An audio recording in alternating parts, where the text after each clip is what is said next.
to AI is we are still in the early innings, and I mean, there has been talks about $1 trillion in data center spending. So we seem to be on the path to do that. Whether there will be a digestion phase in between, I think that is the big question mark right now.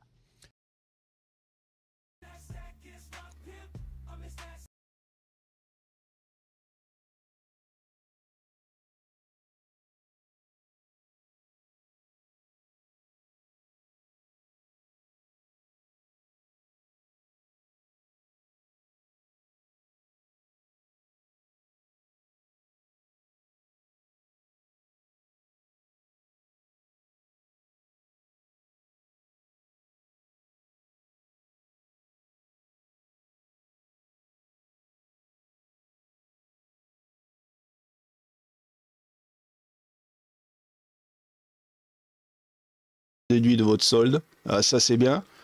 Donc vous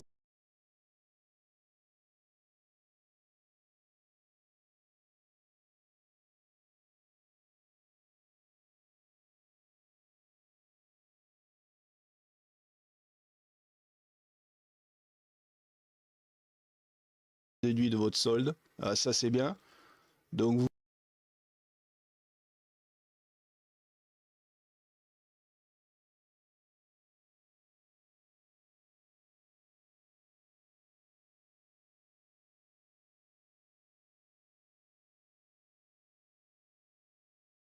déduit de votre solde. Ah, ça c'est bien.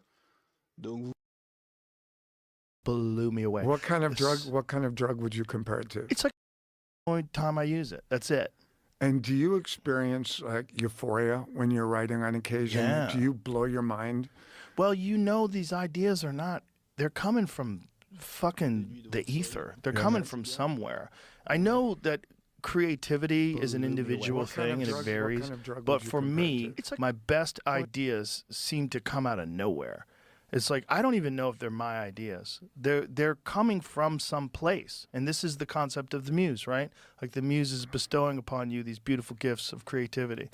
And Stephen Pressfield stuff. Yes, right? yes. The War of Art. Amazing book. I have a stack of them out there. Yeah, I give to I love people. him. He's a big inspiration to me. Yes, he's incredible, and he's just a brilliant guy. Yeah. But that's where it's at. It's just like setting this table, showing up, and then trying to pull these things from this other dimension, this wherever the fuck they're coming from, and then I get these little nuggets, and then the nuggets I transfer to my phone.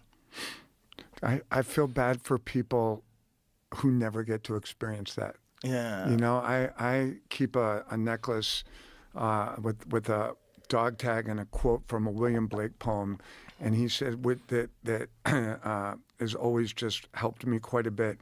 And it's the only thing pleasing to God is the creation of beautiful and exalted things. Ooh. And I remember the first time I got to experience the power of writing and something, it was like literally a religious experience. I don't know what happened. I kind of blacked out. I lost track of time, and I wrote 8 pages. And I looked at it, and I'm like, I don't know where this came from. And I read it, and I blew my mind, and I felt like I was having almost a religious experience. Wow. And that quote, when I read it, the only thing pleasing to God is the creation of beautiful things. The creation, being creative, and being able to please God through creativity, or have a religious, a mystical experience that's not drug-induced, through your power of your creativity. Yeah. I think it's the greatest thing in the world, and it kind of saved my life, because if I hadn't found writing and filmmaking, I don't know what I would have done. I wouldn't have been. I mean, I don't know. Well, that's why it's for you, because it feels so real and so powerful that without it, you feel like your life would be lost. Yeah, man. Yeah, isn't that amazing? That's an amazing thing to find as a human being. If you can find something that you love so much that you can't imagine life without it, like that you would be lost. Can I tell you about? It's sort of a non sequitur, but I did want to mention, and it sort of related to something I love, because I love boxing, and I own a boxing gym in Los Angeles, which was hands down the stupidest thing I ever decided to do in my life was, it'd be cool to have a boxing gym and manage boxers and, no, don't. It's awful. I mean, I love the fighters and I have so much empathy, but one of my fighters, Chris Van Heerden, his girlfriend is a girl named Ksenia Carolina, who I think I told you a little bit about earlier when we were working out. And this is just a fucked up story. She's a 28-year-old American Russian citizen who made a $51 donation to a Ukrainian charity. She went home a year ago to visit her family in Russia, and Putin got her. And she's in prison now for 12 years. And her name's... what was the charity? The charity was a Ukrainian charity based in America for Ukraine that she thought was going to give money to children that had been, hurt by the war in Ukraine. It's all very researchable. And so she got put on a list? She's dual citizen. She's an American citizen and a Russian. She went to visit her parents a year ago in Russia, and somehow the Russians were able to figure out, like, if anyone with any Russian citizenship, even if it's dual, makes donations to certain charities, they get flagged. So she came in, got to her parents' house, was called to the police station the next day, came in, and they arrested her. And said, you donated $51, this is treason. And she's now almost a year into a 12-year sentence. Holy shit. So President Trump has been super cool. Dana White has been helping, just trying to get, like, it's such a crazy chess game, right? That someone like, and I hope things go really well between us and Putin, and I think Trump's doing some great things, and I'm glad we're talking. But the way they do business is different, and they will grab somebody, and they've done it to Brittany Griner, and they just released this guy Fogel, who they had gotten for smoking weed. If they can get you and hold you and use you as a bargaining chip, they will. And we don't do that. It's one of the things that the U.S. doesn't do. But you end up having to make these kind of crazy swaps. It's all about swapping, right? So they get Ksenia, and well, who do we have that's going to, get Putin to say, all right, yeah, I'm going to let her out. Right, we released that arms dealer. Yeah, but the people that we have are like pretty serious criminals. The merchant of death. The merchant of death for a basketball player smoking weed.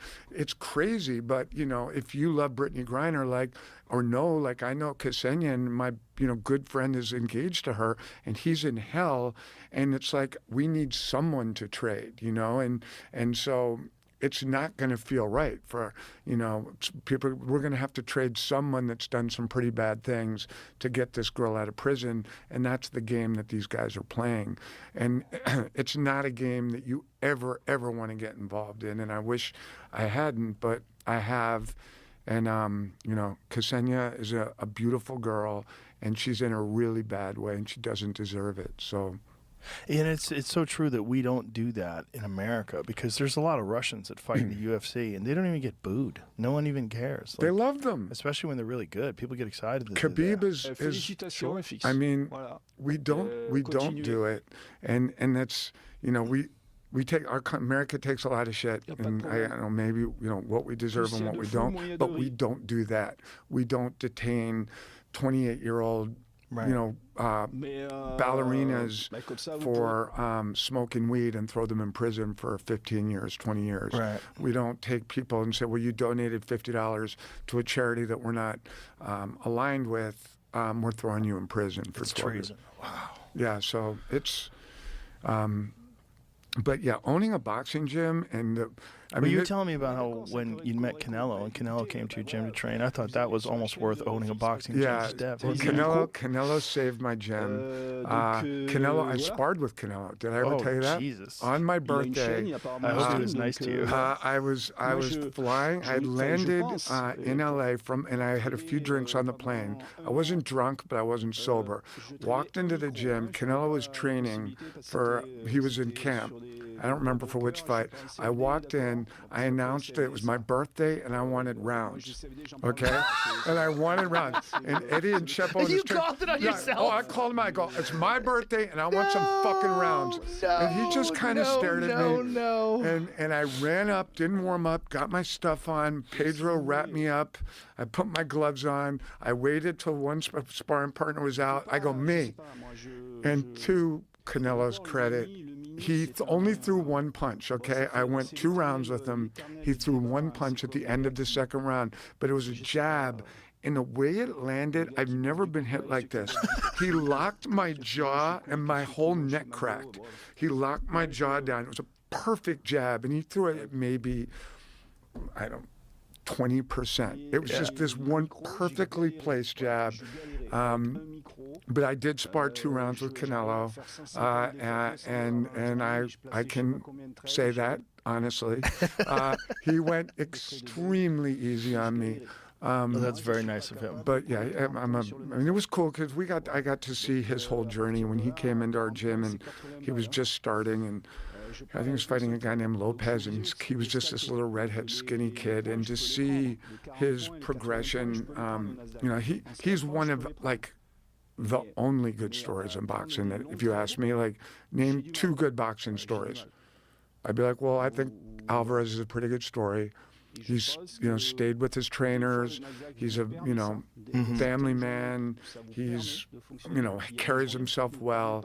He's made a lot of money. Okay, that's 1. And 2 is there is no 2. Well, Floyd Mayweather's a pretty good story.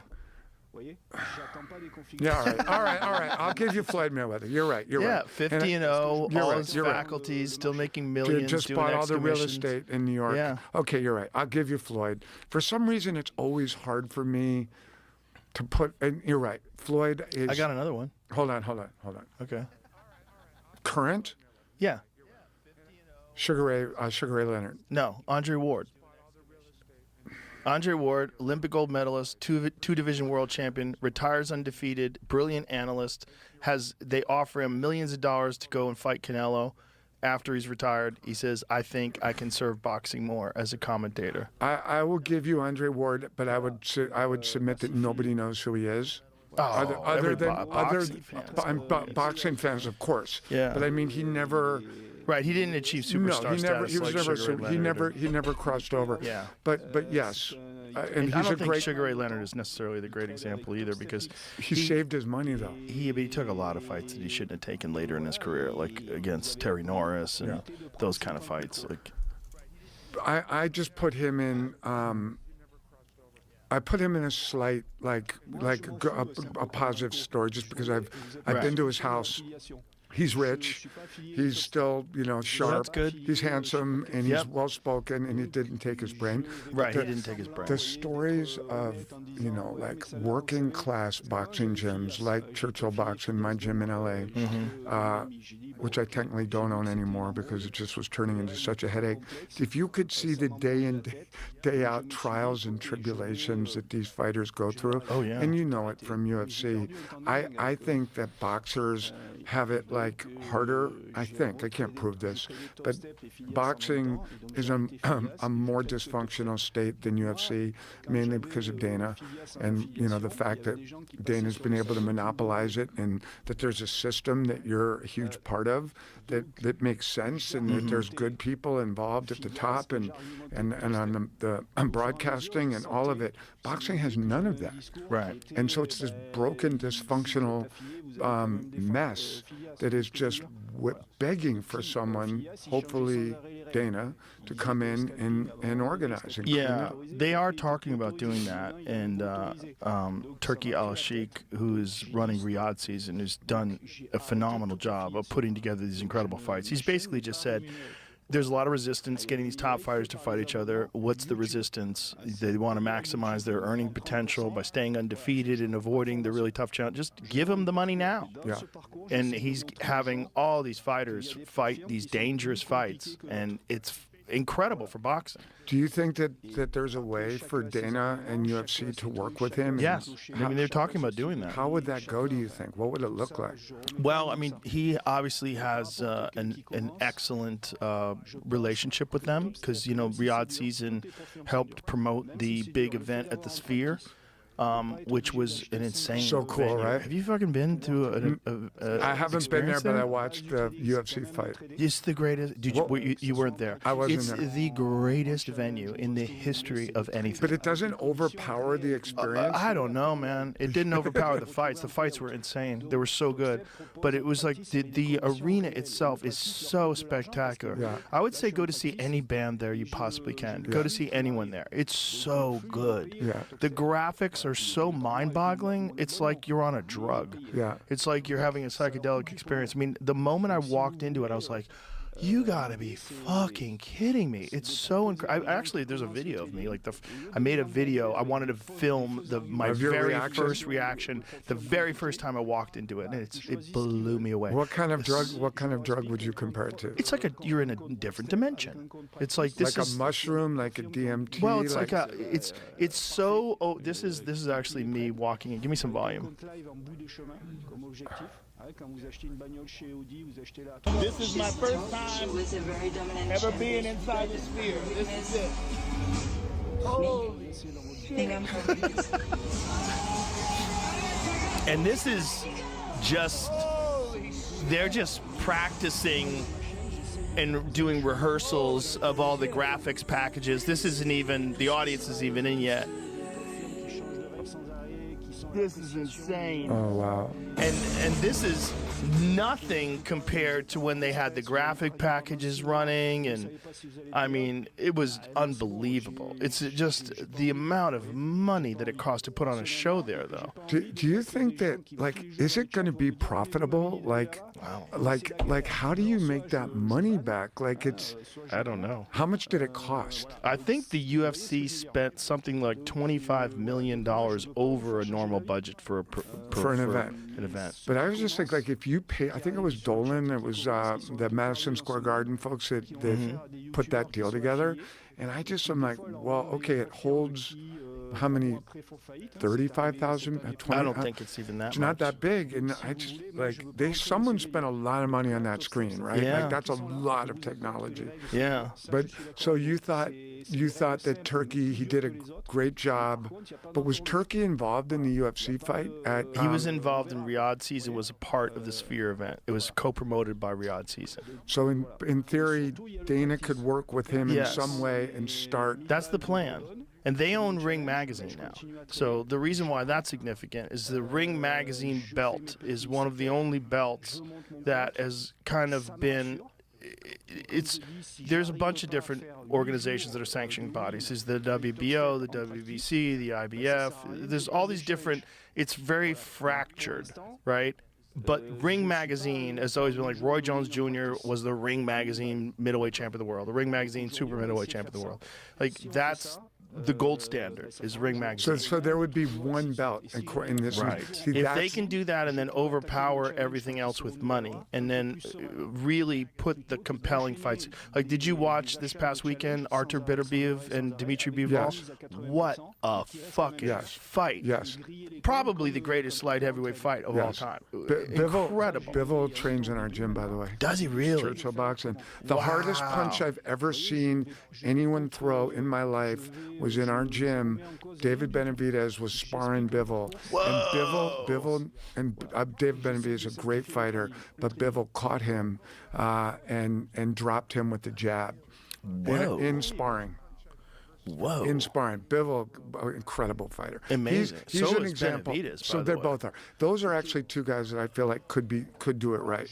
But just having so much trouble getting the recognition that they deserve. I mean, Well, Bivol Benavidez has been chasing Canelo forever. won't fight him. Yeah, for a good Won't reason. fight him. That's a hard fight. That's a hard fight, and you want that fight, Well, you gotta get paid. Yeah, you got to get paid. But I'm hoping that with Riyadh's season, Turkey would make that fight. right? Because he signed a multi-fight deal with Canelo for $400 million. I think it's a 5-fight deal for $400 million. I think that's what's been reported. I don't know if that's accurate. I mean, but Terrence Crawford's the first one, which But is is that gonna be really incredible. happening? Is the Yes. Crawford-Canelo fight happening? Yes, it's happening. So what was going to happen was Canelo apparently had made a deal with Jake Paul to fight Jake Paul. Ridiculous. Ridiculous, but I bet it was for a significant amount of money. Still ridiculous. Yeah, but fun. I'd watch it. Look, Jake Paul wants to test himself against actual, not just world champion, but one of the greatest of all time. He would be, if Canelo really fought and it wasn't fixed, Jake Paul would not survive 45 seconds. I don't know Not- about that. I think it would take a few rounds. Really? But yeah. If First of all, Canelo Jake is a came at lot him. bigger. Jake's a lot bigger. But what weight So- would they fight Well, at? I don't think Jake is getting anywhere lower than 205 pounds. He's a huge guy. But so Canelo would let him fight at 205. I and- think that would be the case. I think Canelo, when he got to 175, when he was fighting light heavyweight, and he still fluctuates between 68 and 75, I feel like he probably weighs 190 when he's walking around. So he would probably weigh 190, and Jake would weigh over 200. They would probably fight either at cruiserweight or they would fight at heavyweight. But didn't Tommy Fury take Jake Paul?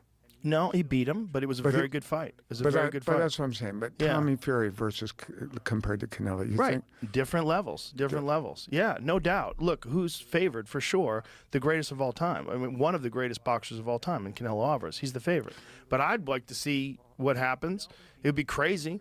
I like a little freak show every now and then. I as do far too. as, would you like to see I if like Jake a lot Paul- of freak show. Look, if Jake Joe. Paul wants to fight for the title, I would like to see him beat top contenders in the light heavyweight division or whatever division he chooses to compete at, and then eventually fight for a title. Yeah. But are the fights even real? Like the Tyson fight. Like I saw video breakdowns of Tyson not throwing punches early on in that fight. I don't know if you watched any of those Yep. videos where Yeah. there's a left hook is 100% available. Mm-hmm. Tyson in training 99% of the time releases that punch and he held up. Do you think that was that a real fight? It looked like sparring to me.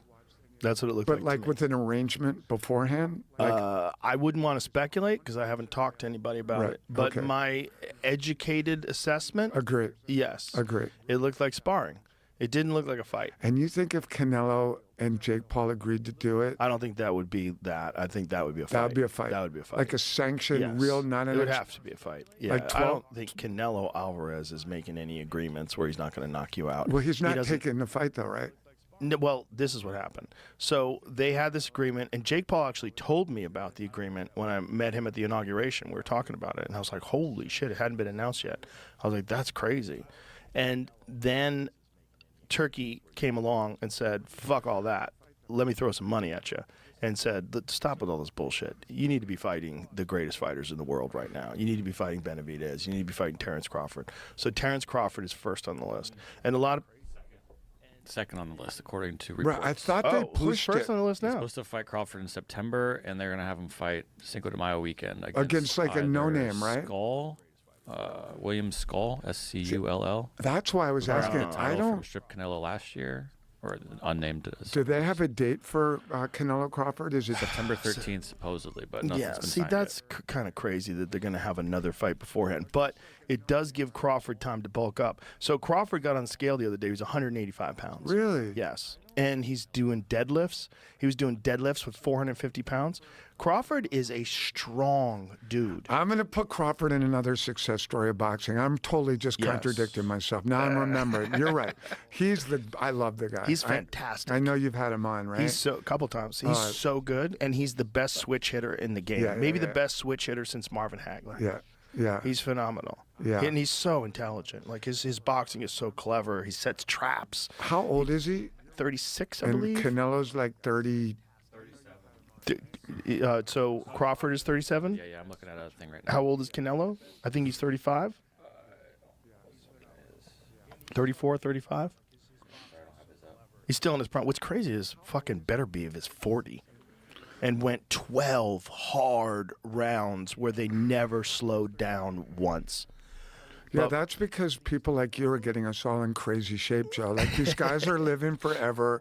You're like teaching us the way to do it. Look at that. Very likely Terrence Crawford faces fighter with 90% KO rate after Canelo, says De La Hoya. Who would that be? That's what I was looking at. I didn't. What weight class would that be? After. So he must have fought That's such a boxing headline, isn't it? Like 90% chance. Virgil Ortiz Jr. Okay, Virgil Ortiz Jr. is a savage. Yeah, he is. That would be a phenomenal fight. That would be an absolutely phenomenal fight. Yeah. Yeah. After that, though. Well, I saw his fight with Madrimov, who's very difficult, who Crawford struggled a little bit with too, but beat, and Virgil walked him down. He was battering him towards the last rounds. Why is Oscar De La Hoya offered an opinion on who Crawford would fight? Oscar De La Hoya is not Crawford's manager, is he? I don't believe so. No, I don't think he has anything to do with it. Do you watch? Oscar seems like he's a little off the rails. Do these you days. watch? Okay, for sure.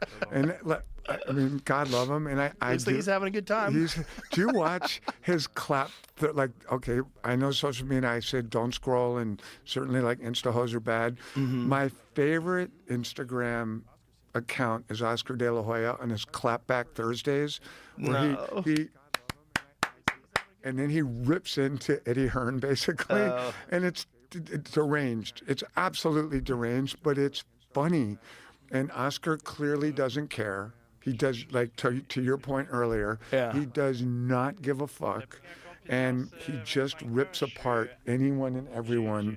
And he does this thing every Thursday called I think it's called Clapback Thursdays, and that's my secret guilty pleasure. My secret guilty pleasure is watching him dance around with a thong on. Oh, He's out of his fucking mind. The best. That was the best. With his fake abs. It's a hell of a drug, cocaine. It's a hell of a drug, cocaine. No. Yeah, but I mean, I like to say we've all been there. I haven't been there. I haven't been there. No, I haven't been put the here. fishnets on. I've been here, but I haven't been there. Okay. And you know, like, I do respect him. Oscar was a great fighter. Phenomenal fighter. Phenomenal fighter.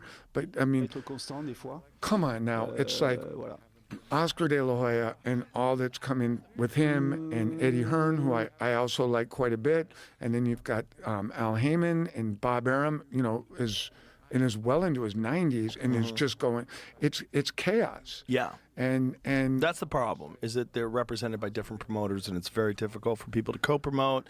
Very difficult for people to decide, like, who's the A side, who's the B side. You get ridiculous deals where, you know, this fighter wants 75%, the other fighter wants 25%. They have to figure out whether or not they can make this happen. And the fighter's like, fuck that, I want it 50-50. And then the promoters get involved, and they don't want you to fight that guy, fight the #1 mandatory contender. And then some great fights never take place, or they take place too late, like Floyd Mayweather and Manny Pacquiao. They fought too late. I mean, if that fight could have been arranged by Riyadh Season, they probably would have caught them both in their prime, and it would have been chaos. Yeah. Manny was done before that ever started. Yeah, and he also had a blown shoulder going into the fight. Yeah. You know, he needed shoulder surgery before the fight even started. Yeah. Have you? I have a little regret that I never had a professional fight, and I was just in Mexico. And my driver started talking about boxing, and my driver told me his son was a pro fighter, and that if I wanted to, and he told me how much it would cost, I could come have a professional fight, and his son would let me win the fight. No, and then I could have but it would be a sanctioned fight, and it would go. I would have a BoxRec score of 1-0. Or 0-1. I mean, I could have not paid the money and like taken the loss, but at least I would have had it. And I did think about it for like about, I don't know, maybe a minute. And I decided not to do it because, like you and I were talking, like, I just can't take getting hit in the head anymore. Yeah. And you know, when I was younger and I had the gym, I would spar more. You know, in Canelo I sparred, and that was controlled. But I sparred Cam Newton once. Mm-hmm. You know, the football player, who's 6'5", and he was in the gym and he wanted to work. And I'm like, well, let's spar, and we'll just, you know, spar light. And he wasn't a boxer, and I have, you know, basic defensive boxing skills. But I'm like, well, just let's work, Cam. And he's like, okay. And we started, kind of sparring a bit. And he didn't really know what he was doing, but he's a very, very, physical specimen. And I lightly kind of jabbed at his face and maybe hit the gloves, and he just went insane and started punching me across the ring. And I'm just like flashes of white. And I lost all feeling in my hands. And then I didn't spar any other athletes until Steve Nash came into our gym, the basketball player. And he wasn't as big as Cam Newton. So I'm like, well, all right, I'll spar with Steve Nash. And he doesn't know how to box, so we'll just gentlemen spar. So we're sparring a bit. And I hit him, and I underestimate how fucking athletic he is. He just fucking cracks me hard with a just solid right, and my hands go numb. I see nothing. And then I'm like, that's it, I'm done. And then Saquon Barkley comes into our gym. Do you know who Israel Barkley was? A pro fighter. His uncle had an incredible career as a pro fighter. Is that Iran Barkley? I'm sorry. My bad. Iran Barkley. Yeah. Thank you. Wow, that was a political slip. Israel Barkley. Oh, shit. Sorry, everybody. Thank you, Joe. Iran Barkley. Do you know who Iran Barkley is? Sure. Okay, good. Yeah. So that was Saquon Barkley's uncle, right? Oh. Did you know that? No, I did not. Yeah, that was his uncle. So Saquon comes into our gym, and I'm like, oh, I'm going to spar. And I'm like, no, I'm not. I'm not going to fuck with this guy. After Cam Newton and Steve Nash, and Saquon Barkley is a fucking stud, right? Like, this guy's like Mike Tyson, but bigger, just his body type. So I'm like, well, I'll hold mitts for him. I just want to see. And that guy could fight. Like, his uncle, Iran Barkley, Legend, taught him, and he started throwing punches, and Saquon Barkley could move and counter and had balance and head movement. I'm like, dude, if you had, instead of playing football, gotten into this at 12, 13, I'm assuming that your brain stayed on, you would have been one of the great heavyweights of all time. Saquon could box. wow. And so, but I learned, I thought about taking the fight in Mexico, and I decided Don't do it. I'm not, would you ever? No. Hell no, right? No, not now. I'm 57. There's no way I'm fighting anybody now. Dude, you're in shape. I did agree to fight Wesley Snipes like 20 years ago. Yeah, there was What happened? Well, you remember what happened with him with taxes? Yeah, of course. He went to jail, right? Yeah. So I think they were trying to figure out a way to make money to try to pay the government off. And the UFC, they contacted, this guy, Campbell McLaren, who was one of the original producers of the first UFC before Zuffa bought it. He knew me because I worked for him at the time. I was the post-fight interviewer in 1997 and 1998. And that was when I first started working for the UFC. I remember. I started again as a commentator in 2001. So in 1997, when I knew him, he knew that I did martial arts. He knew I was obsessed with this. And then, so he contacts me, like, I guess it was like 2004 or 5 or something like that, somewhere around then. And he says, this is going to sound crazy, but Wesley Snipes wants to have a UFC fight. And he wanted to fight Jean-Claude Van Damme, and we didn't think that that would be compelling, and so we offered some other names, and we said, what about Joe Rogan? And he said yes.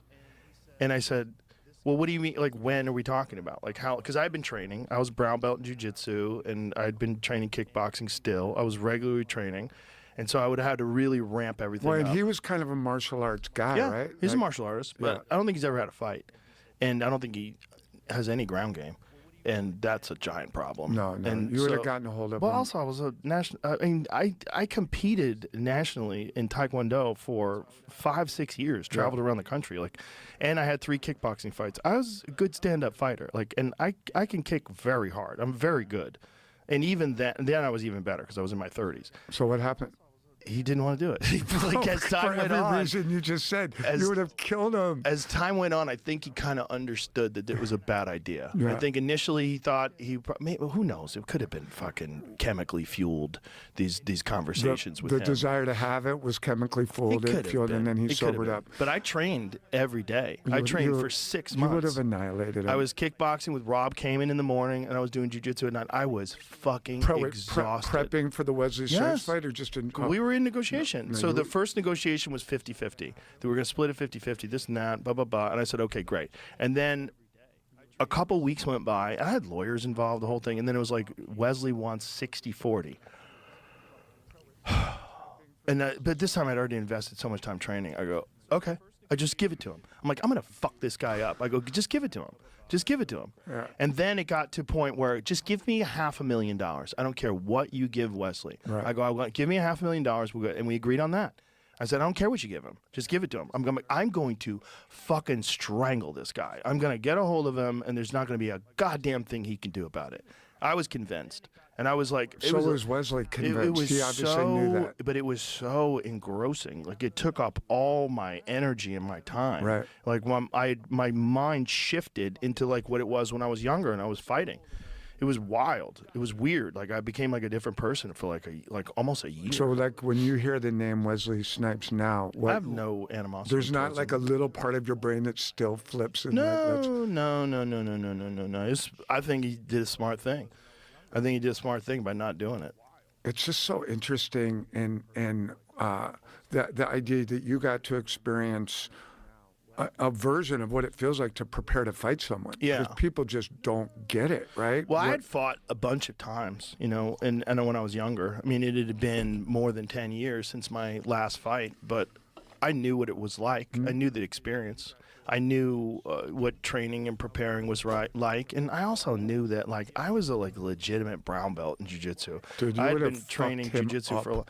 But it was like I think he had this idea that he was going to be able to hit me when I was trying to take him down. I was like, dude, I would fucking happily stand up. Do you think the Zuckerberg Musk was ever real? Was it ever even slightly real? I don't know.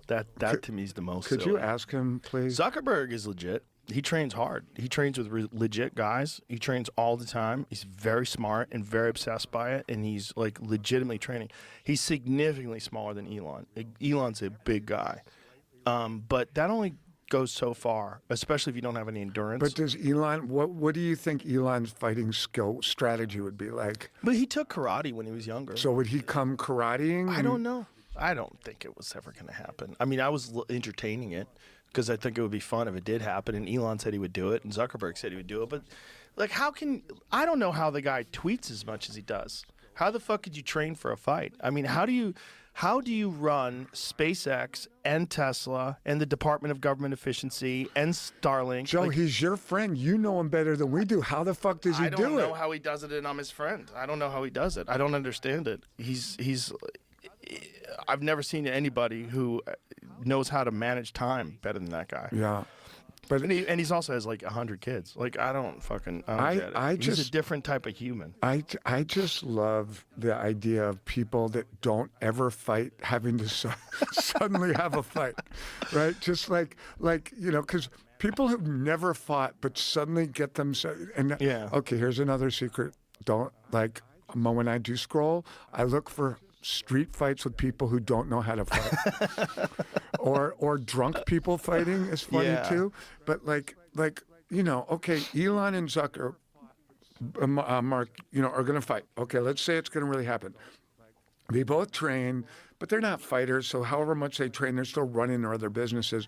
Now the fight starts, and for about 20 seconds, they're going to have some tactics that their trainers have been, and then it's all going to go out the fucking window. It won't go out the window with Zuckerberg. Zuckerberg's a real martial But artist. has he ever really fought? Yes, he's had jiu-jitsu matches. He hasn't Okay. fought a kickboxing match, but he does he's a had lot like of sparring. a full Yeah. spar. Oh, so yeah. he could do a 2-minute or a 3-minute round 100%. No doubt. Yeah, no doubt. And also, he's very disciplined. and stay true to his Yes. what style of fighting? Well, he trains in jiu-jitsu, but he also trains in mixed martial arts. So he does Muay Thai, he does everything. He's really obsessed with it. Yeah, okay, and he I've has seen- been for years. Okay, so Now, he's a legitimate okay, but martial now artist. Elon's going to come out, and Elon's running SpaceX, and he's got the Dodge thing, and now he's going to take some time and focus on the fight. It's not going to do it. No, I No, don't. I think, you don't have the. There's no way he has the time. Like, if you want to really prepare properly, you train twice a day, and you have to have recovery in between. So you have to get massages, you have to do red light Yeah. therapy, you have to do everything, especially if you're at his age. And you have to take hormones. You have to be on the ball. You have to take peptides. You have to. You have to really watch your nutrition. You have to really make sure you get enough sleep. All those things are out the window. He's not doing any of those things. He doesn't have the time to do any of those things. no, it would have to be like a demonstration where they agree to how it's going to go. But even then, there's no way he could be in condition for it. Yeah. There's no way. And so he did train with some of my friends. He trained with Lex Friedman. I think he trained with George St. Pierre as well. So I think he realized early on his cardio wasn't going to get him there.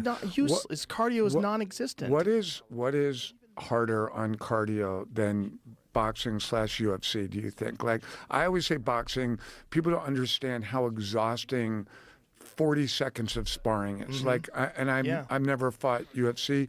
I've always felt that boxing, for some reason, is actually harder on the cardio. I'm sure I'm wrong. I'm sure I'm wrong. Yeah, definitely wrong. Okay, but Wrestling is the hardest. Okay, Wrestling is number one. But the what else compares in terms of cardio and physical demanding to wrestling, UFC, boxing? What, like, maybe ultra running, maybe really crazy things where guys have to run like 300 miles. but they don't have the anaerobic kind No. of exhaustion and the Soccer takes incredible conditioning. And those guys are unbelievably fit. Have you ever followed Aussie Rules football? Yes. So, I'm doing my next film's about a football game that some Marines played in World War II, and we're filming it in Australia. It's called the Mosquito Bowl, and in the middle of it's a true story about this football game that was played on Guadalcanal before the Battle of Okinawa, but these Marines all played it. These Marines were good college football stars, and then they all died in the Battle of Okinawa. It's an intense story. But we need to film this tackle football game. There was supposed to be a touch game, and the Marines ended up playing tackle. And legend has it that it was the most violent football game ever played. And so we got to film a tackle football game in Australia, which is where we're going to make the film.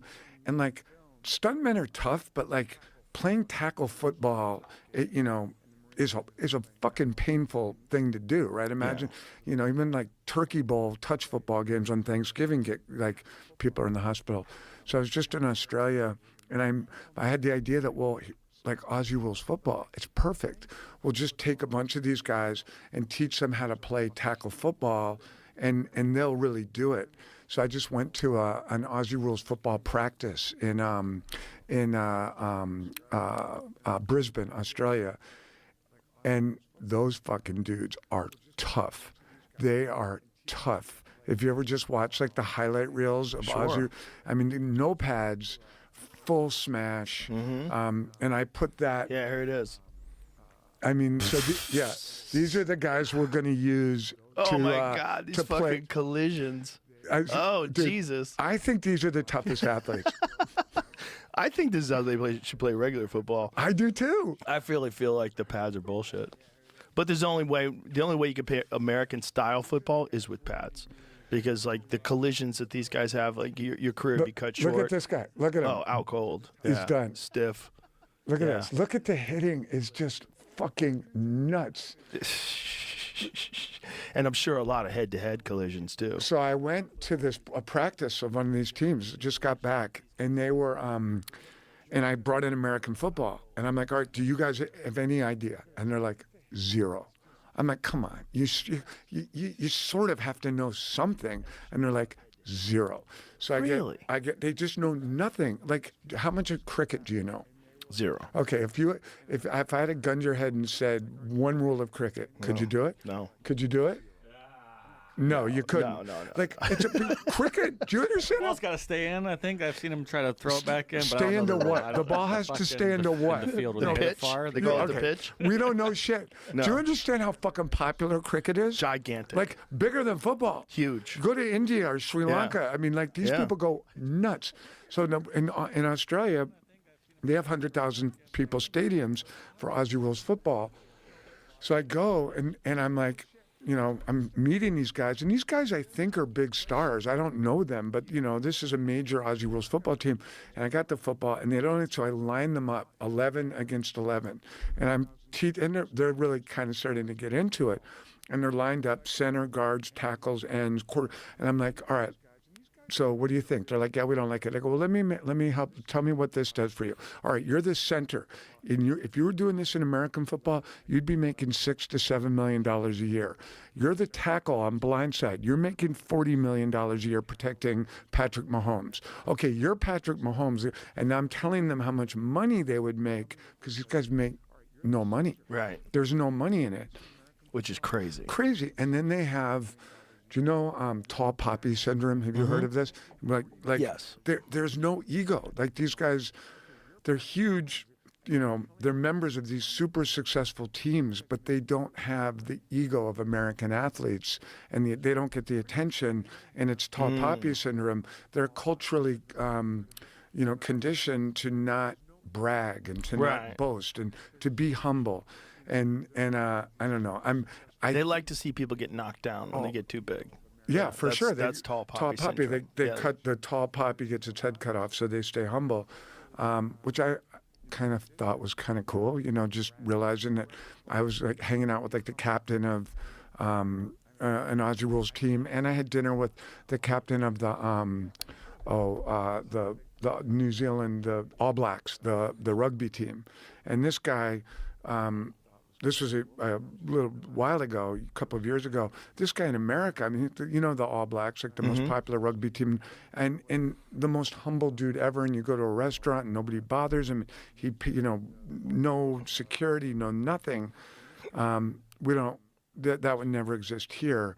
But seeing how hard these dudes hit and trained made me think, well, maybe they're working at the level of athleticism that fighters are working at. I mean, that's a hard fucking sport. It seems like it, especially if you watch that video. Like, that's unbelievably grueling. The difference between fighting and anything else is that there's no one there to assist you. There's no other teammates. There's no rules. There's no timeouts. You have round breaks, but fighting is very individual. And if you didn't prepare properly and your opponent did, you're fucked. If he's better than you and he's more skilled and he's got better genetics and better training and he comes from a better background and he's more technical, you're fucked. It's a crazy sport where you're literally putting your health on the line. Let me ask you this question, and this is something I don't talk about, but it's another secret theory that I have. Okay? Just between you and me. I feel like, and I've seen a lot of boxers train, and I've seen a lot of great trainers. Eddie and Chepo are great trainers. Abel Sanchez is a great trainer. Pedro Nema from my gym. Lots of great trainers out there. And I've watched entire camps where trainers, like if I'm your trainer, I figure out, okay, this is our opponent. These are going to be our tactics. We're going to do a lot of jabbing with overhand rights, and we're going to take our head offline consistently. We're going to counter this way. And I've really watched this and paid a lot of attention to it. And I'm not in any way shitting on trainers, but I'm kind of making your point about how alone fighters are. I see all this training. And I watch it and I understand the strategies and the tactics. And the second the fight starts, none of it has any relationship to how the fight goes down. All the strategy is rarely employed, and it becomes this moment where a fighter has to adjust and adapt and improvise incredibly. And yeah, the conditioning matters a lot, but I often think that the training doesn't do shit. The trainers they can help you get your head right and get yourself in a warrior's mindset, and I do respect that. But tactics, sometimes I think that they're like, am I wrong? Yeah. Okay. You're definitely wrong. All right. Yeah, at the highest level, it's the most important thing. Okay, but do not... At the highest level, like at a Terrence Crawford level, tactics are everything. But he just does it. He does it, but it's also because he spent so much time working on the fundamentals and the technique and the movements and counters and positioning, and he understands boxing so comprehensively. He knows where the punches are coming from. He knows where he's going to be vulnerable to get hit. He knows when he's For not. sure. He knows when he has to take a risk, and to give one, he has to take one. But how much of that, like his trainer, Boham, I might be saying, I know him. I know his trainer. Just like Eddie and Chepo. And they've got, who's got to have Canelo. They have lots of other fighters. But like Eddie and Chepo have never had another Canelo Alvarez, and including all of his brothers. And I'm like, okay, how much of it is just God-given talent like Terrence Crawford has that's then trained by trainers versus how much credit does a trainer get? Trainer gets some credit, but a trainer with a bad fighter is never going to create a world champion. Like you have to be an extraordinary individual to be a championship level fighter, no doubt. And then there are some championship level fighters that have they have emerged from gyms that don't have any championship, like Marvin Hagler, one of the greatest of all time. He came out of the Petronelli brothers gym. They weren't known for having like a giant stable of multiple world champions. Who are the top, in your opinion, the best UFC trainers? Well, there's quite a few. There's some really elite trainers out there, and I don't want to miss anybody. Right. But Firas Zahabi is probably one of my favorite. He's because he's very, very intelligent and very analytical, and he does a fantastic job also of breaking down fights, both before the fight and after the fight, and telling you like what tactics didn't work and why they didn't work and what went wrong in the fight and what was very effective. He's just a brilliant human being, and also just so intelligent Right. about the way he makes his fighters prepare. And he trained George St. Pierre, who's one of the greatest, if not the greatest of all time. So there's him.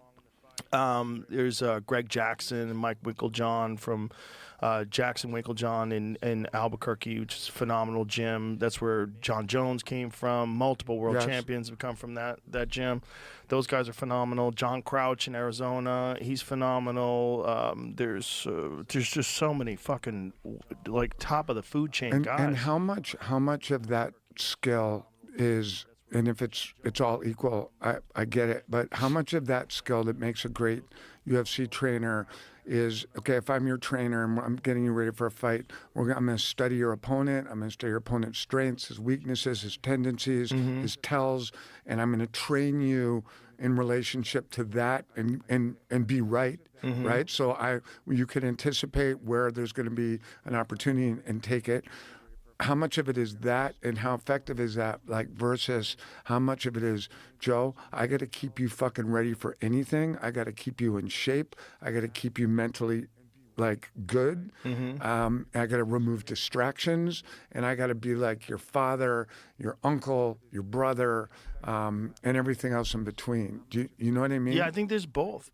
But I think for some fighters, every fighter has a different approach. John Jones is famous for studying tape and devising game plans and strategies that are based on what he sees about his opponent's tendencies. Yeah. And that's how he caught Daniel Cormier with that left high kick. Like he knew knew it that would be Daniel there. dips to the right. Yeah. And and Daniel even called it out before that. You think you're going to hit me with that head kick, and he actually did hit him with it in the fight. Yeah. Because Daniel had a tendency, and John exploited that tendency, and he does that with everybody. He's famous for not just doing that, but also not taking fights on last-minute notice. Like, he's had some opponents fall out, and the UFC offers him an alternative opponent in a short period of time, and he says, no, I didn't train for that fighter. He goes, I'm the greatest of all time for a reason, and that reason is I'm fully prepared for every fight. I'm not going to take a fight against someone who I'm not fully prepared And for. has he had the same coach his entire career? Yes. So that's a real... That's Jackson Winklejohn. He's been with them forever. And that's an incredible pairing. Well, it's incredible. Jackson, in particular, is fantastic at devising strategies to deal with opponents. And, he trained Holly Holm when she knocked out Ronda Rousey. No, I was there. They are... You were in Australia for that? That was in Australia. No, I wasn't there. I watched it. I felt like I was there because I watched it. Yeah. I mean, it was shocking. That was crazy. Yeah. That was a crazy fight. But Yeah. they trained her. Were you for, there? Yes. Yeah. And they, Shocked, right? Oh, it was incredible. Yeah. But Holly was good, man. She's a multiple-time world champion in boxing and in kickboxing. She was very, very legit striker. But you were surprised. Yeah, it was shocking. But it was also like Holly was good. She was really fucking good. And when she landed that head kick, like, Yeah, holy yeah. shit. I remember Rhonda's face, just the shock in her face, and Yeah. and she just, it was, yeah, that was, I literally felt like I was there because it was a piercing moment. But they knew that Rhonda had a very specific entry that she used to try to take people down, and they avoided that every single time. Kept her out. They circled away. They fought off Rhonda's takedown attempts Yeah. and kept the fight And standing. and that flustered her. Yeah. Well, it was just more effective. And so it really depends on the athlete. Like I said, if you get a person that falls apart in the heat of the moment and just throws it all out the window and starts brawling, yeah, well, then your training has kind of gone to waste, and then they're relying on instincts and hopefully skill. But if you have a really good fighter and a really good trainer, then you get a Mike Tyson. What was her trainer, Edmund or Rhonda's trainer? I can't remember his name. But I wonder whether he underprepared her for that, right? I don't know. I mean, she was very stretched thin when that was going on because she was doing movies and she was a superstar and she was like constantly being courted. But, she the did moment... a movie for me. I'm part of that problem. Oh, really? What was that? It was Mile 22, but she had kind of retired by then. But this was after her. This was after the fight. Yeah, I think that the distractions when you're a superstar are huge, and if you give in to all those distractions, you say yes to everything. And you have agents that want you to be, and you think like you're so confident you could do anything anyway. I don't give a fuck. I'll beat everybody, and that's how every champion feels. Sometimes I think about like what I've seen with coaches, and I do appreciate a coach, and I've just seen different success stories in different ways that coaches have really impacted fighters. But I think about like, why don't life coaches work better? And like I wouldn't mind having a coach that would be like, Pete, here's our enemy, here's our opponents. And like, I actually had a therapist for a while who when I first started seeing him, his name's Barry, and he's a great guy, and I love him. And but so much of my relationship with him was unpacking my shit, my parents and my trauma and my fears and all this stuff. And for years, Barry would, talk to me about my dreams and all this stuff, and like the dreams that I had that night, not my goals. Mm-hmm. And then I started realizing, well, okay, I feel like I've talked about my mom and my grandma and my grandparents and every fucking thing bad that's ever happened to me. And like, Barry, what if we start talking strategy? Like, could you coach me? And he started coaching me a bit, and I found that like with my business decisions, my creativity decisions, like you're so disciplined, I don't know, do you ever think like, why don't life coaches work better? And if you had someone like John Jones coach in your life every fucking day, would it be better? I think for a lot of people, yes. Yeah, if you could find someone who could devise a strategy that you could follow and you could help because it's a collaboration. You could collaborate with this person and go, yeah, there's definitely value in that. But you could also be your own coach. Yeah, but you can. So many people can't, right? Like, don't people ask you, or I don't know, they ask me for, advice and how do you do it? And I'm like, well, you got to go to bed. You got to get up early. You've got to have self-motivation. You have to not make stupid mistakes. And, it's sometimes what you don't do that helps more than what you do. And I'm aware of people struggling to figure out, like more than ever, especially with, all this perceived success through social media and the glorification of billionaires and all this stuff. Everyone's like, I'm not happy where I am, and I'm like, well, are you following these basic rules? Like the basic rules that I believe you follow, you, Joe, follow. And people seem to have so much trouble getting on a program. Well, you have to pay attention to the people that are successful. Like, what are they doing? And without doubt, everyone who is really successful and has longevity has discipline. And discipline is maybe number one. Discipline is showing up with a desire to improve and work hard every day. What do you think the source of your discipline is? Martial arts. For sure, 100%. Learning when I was young that focus and drive and attention to detail and obsession leads you to get excellent at something. And there's no ifs, ands, or buts about it. That the more time I put in, the more I trained, the better I got. The more I was really locked in and focused, the better I performed. And I learned that at a young age. I learned that as a kid. And so I developed discipline when I was very young. But so thousands of young people, at what age did you start martial arts? I started fighting when I was 15. Okay, but you started fighting? When did you start I started training? training when I was like 14. Okay, but I so took my first karate classes that's when I was actually 14. older than I would Yeah. have thought. But like so many, thousands of kids take boxing classes or lessons for mixed martial arts or whatever, and they don't find the level of discipline that you were able to find, right? Yeah, it's not for everybody. So, but what made you like, was it your parents? Was it No. insecurity? Was it Yeah. someone that gave you shit when you were 8 that made you be like, fuck it, I'm going to learn this shit and I'm going to master it? Well, when I first started doing it, I just wanted to figure out how to fight. And I was very lucky that I found a gym that was filled with incredible fighters. They were very high level. One of the guys, my friend John Lee, was a national champion, and he was like a mentor to me. And, I was a white belt, and he was a black belt, and competing in the World Cup at the time. That's when I met him. And, he just took a liking to me and helped me out a lot. So And white belts, you were I was total just novice. a complete beginner. But I got a black belt in 2 years. Wow. I was obsessed. Yeah, man. I trained every day of the week. I had a key to the gym, and I could work out anytime I wanted because my instructor at some point in time realized that I had potential and made a deal with me and offered me I could teach classes. And if I taught classes and I taught private lessons, like teaching beginners, like when they first come in, you have to take a certain amount of beginner classes, private lessons, before you're allowed to enter into the group class. So I would teach people from the very beginning. And so because of that, I was able to be at the gym all day long. And whenever I wanted to be there, I could be there. And I also, from teaching, really broke down technique, which is the most important thing. Like, if you have bad technique, even if you're like a good fighter, you have flaws in you can get pretty far with bad technique if you're just tough. Eventually you get caught. It's just you're not going to be the best.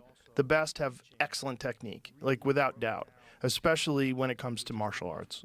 But kicking and jiu-jitsu, technique is everything. Technique and drive and training and focus. And I realized early on, I thought I was a loser. And then until I started doing martial arts and getting really good at martial arts, I'm like, oh, I'm not a loser. I'm really good at this. I have a propensity to it. I have a genetic propensity. I have very good, I'm fast. I hit really hard. And I really loved it. I love getting better. I love the fear of it too. I love being terrified. I loved overcoming the fear of competition. It was so fucking scary. It was it was like religious for you, though, wasn't it? It was a massive experience. It was so religious that my girlfriend at the time wanted to fuck in the gym because I had the keys and I wouldn't have sex with her there. I'm like, no. Why? It's a sacred space. We can't Yeah. fuck in the church. Even when no one was there, I would bow. That might have been a mistake. I'd go into you the should have. dojang. You should have No, I fucked her. fucked her plenty. All right. So we're keeping it. But okay. So I think that's so interesting that to trace the origin story of your fuse being ignited, because people look at you and they're like, okay, that dude is fucking on. He's in it. I've had people tell me that I'm in it. Some of our friends, mutual friends, are in it. Guys, You know when you're in it. You know when you're in it most because people it's, can't find that. well, they don't have the thing, whatever it is. Not everybody's going to be great at everything. They're just not. It's just some people just don't have the discipline, the desire. They don't have the willpower to push through when they're tired. They don't have the willpower to show up when they're feeling tired and lazy or when they're uninspired. You have to learn that. And you have to learn that through, if you want to get great, there's only one pathway. It's hard work and discipline. There's no other way. And you might not get there still. Yeah. Because if you're hard work and you have discipline, but you're competing against Mike Tyson, and he also has bad timing. Yeah, he also has hard work and discipline, but superior genetics and superior training. Yeah. Hypnotized from the time he was 13. You're fucked. Yeah. You're fucked. Yeah, I can remember when Canelo Alvarez first came into my gym, and he was young. He was just starting to. You're competing against Mike Tyson. Hard work and discipline, There's no other way. And you might not get there still. Yeah. Because if you're hard work and you have discipline, but you're competing against Mike Tyson, and he also has bad timing. Yeah, he also has hard work and discipline, but superior genetics and superior training. And hypnotized from the time he was 13. You're fucked. Yeah. You're fucked. Yeah, I can remember when Canelo Alvarez first came into my gym, and he was young. He was just starting to, have a rep. Everything about that guy reeked of exceptionalism. The way he put his bag down, the way he took his shoes out, right? The way he drank his water. Every rep, when he started to stretch, every single stretch felt intentional as fuck. Yeah. Him starting to just lightly warm up on a heavy bag felt he was absolutely exceptional. And I try to tell other fighters in our gym and other people in general that, like, you don't understand. It's not something, you see other pro fighters, and I've seen a lot of them come to our gym and they're talking to people and they're joking around and they're sort of, taking a moment or two off. And then you look at all of them, and these are good fighters. I mean, these are pro fighters, but they're not exceptional. And they don't have that intention. And when I would see Canelo Alvarez or certain elite, Crawford's done media days at our gym, from the moment they walk in, everything about them, the way they take their sweatshirt off and fold it up and put it down, I'm like, that dude's a world fucking champion. Has nothing to do with the fighting. The way their hands, they hold their hands out when they're getting taped. It's almost like every breath from the moment they walk in to walk out is so fucking exceptional. And I look at all these other fighters and go, no, you don't understand. He's got something you don't have. And you can still lose with all that. Yeah. Because you might be competing against a guy who has a slightly better strategy and maybe he's better at one thing that sets you off. Yeah, and you want to beat that guy? Well, you got to work even harder. You got to go back and figure out what you did wrong. You got to figure out where your flaws are and improve upon them. Whether it's an endurance issue, whether it's a technique and strategy issue, whether it's pacing, whatever it is. Floyd never lost, right? And I totally agree with you, what you said earlier, that Floyd deserves. Yeah, that's a great story. I just, for some reason, have in my life over the years sometimes hated on him a little bit for a variety of reasons, mainly because of how defensive he was. Now I know how great he is, but I do sometimes look for inspiration in random places. And if I'm feeling like I need a reminder of what excellence is, I'll watch training videos from Vegas with Floyd, just him and his uncle or his dad just doing the mitts, doing these like 15-minute rounds, just so smooth and effortless. And what does he say? Hard work, easy work, hard work, or I can't remember what his phrase is. But the beauty of like Mayweather training in a gym, and I just find that so interesting to look for people who are exceptional. And it's a long road, man. It's a long road. You're making a mountain one layer of paint at a time, and you're competing against other people that are doing the exact same thing. And unless you set yourself apart from the pack, unless you're a guy like Marvin Hagler that goes to Cape Cod and trains in the winter and runs on the fucking sand, unless you're that guy that like pushes it past everybody else, you're not going to be exceptional. And it's a fucking struggle. That's why some fighters, they reach a certain level of success and they sort of slack off. And a lot of people thought Canelo was doing that when he started playing golf all the time. Like, they're like, oh, he's not completely focused anymore. And maybe this is why he doesn't want to fight Benavidez. Might be a little true. It also might be a money thing. It might be like, look, I'll fight that guy, but I know what that fight is, and I want $200 million for that fight. How about just like how hard it is to stay hungry when your refrigerator is that fucking full? Oh, yeah. Like, you're Canelo Alvarez. You're a good-looking dude. You have a beautiful wife. You've got this hacienda in Mexico that like Pablo Escobar would have killed for, with the stallions and the cars, and you got to go fucking deal with David Benavidez. Right. Like that's like when, Rocky, when he had to go fight, I can't remember who, and he's all rich. Clubber Lang. Yeah, he had to go fight Clubber Lang, rich. Yeah. Like, okay, Canelo Alvarez, I'll fight you poor, but now I got to fight you rich. Right. And I got to wake up for, like, ay. Hagler always used to say it's very difficult to wake up in the morning when you're sleeping in silk sheets. Yeah. Yeah. Yeah, and like, and I do think about that also, like, I have people asking me, like, you know, we started talking about making America Pride beautiful. That was 145 days up on a mountain, you know, in standing in ice with clamp-ons your shoes because we're on ski mountains and there's fucking wind and it's fucking miserable. And I'm like, people are like, why are you doing this shit? I'm like, because I fucking love it. Because you fucking love it. I yeah. love it. But they're like, but we could, like, you know, I got a boat. We're going to go to the Mediterranean. I'm like, nah, I'm going to be up on the mountain. Yeah. And like, staying hungry is I don't know. Well, it all depends on what your motivation is. If your motivation is to just get wealthy, and then once you reach that point, now you're fucked. Because now you don't have this motivation anymore. If your motivation is the big house and the big cars and all that bullshit, but if your motivation is excellence, you can maintain that motivation no matter what your financial state is. Forever, yes. right? It's an unlimited source. I mean, that's the necklace I wear. Pleasing to God is the creation of beautiful things. That's what it says on your necklace? Yeah, the only thing pleasing to God is the creation of beautiful and exalted things. It's that quote. That's because perfect. It reminds me, dude, like, okay, I'll enjoy, like, you want to take me to a fancy Michelin restaurant here in Austin? Okay. You want to take me to Guero's and fucking have some ribs? Okay. Like, I don't care. And, I mean, I appreciate it.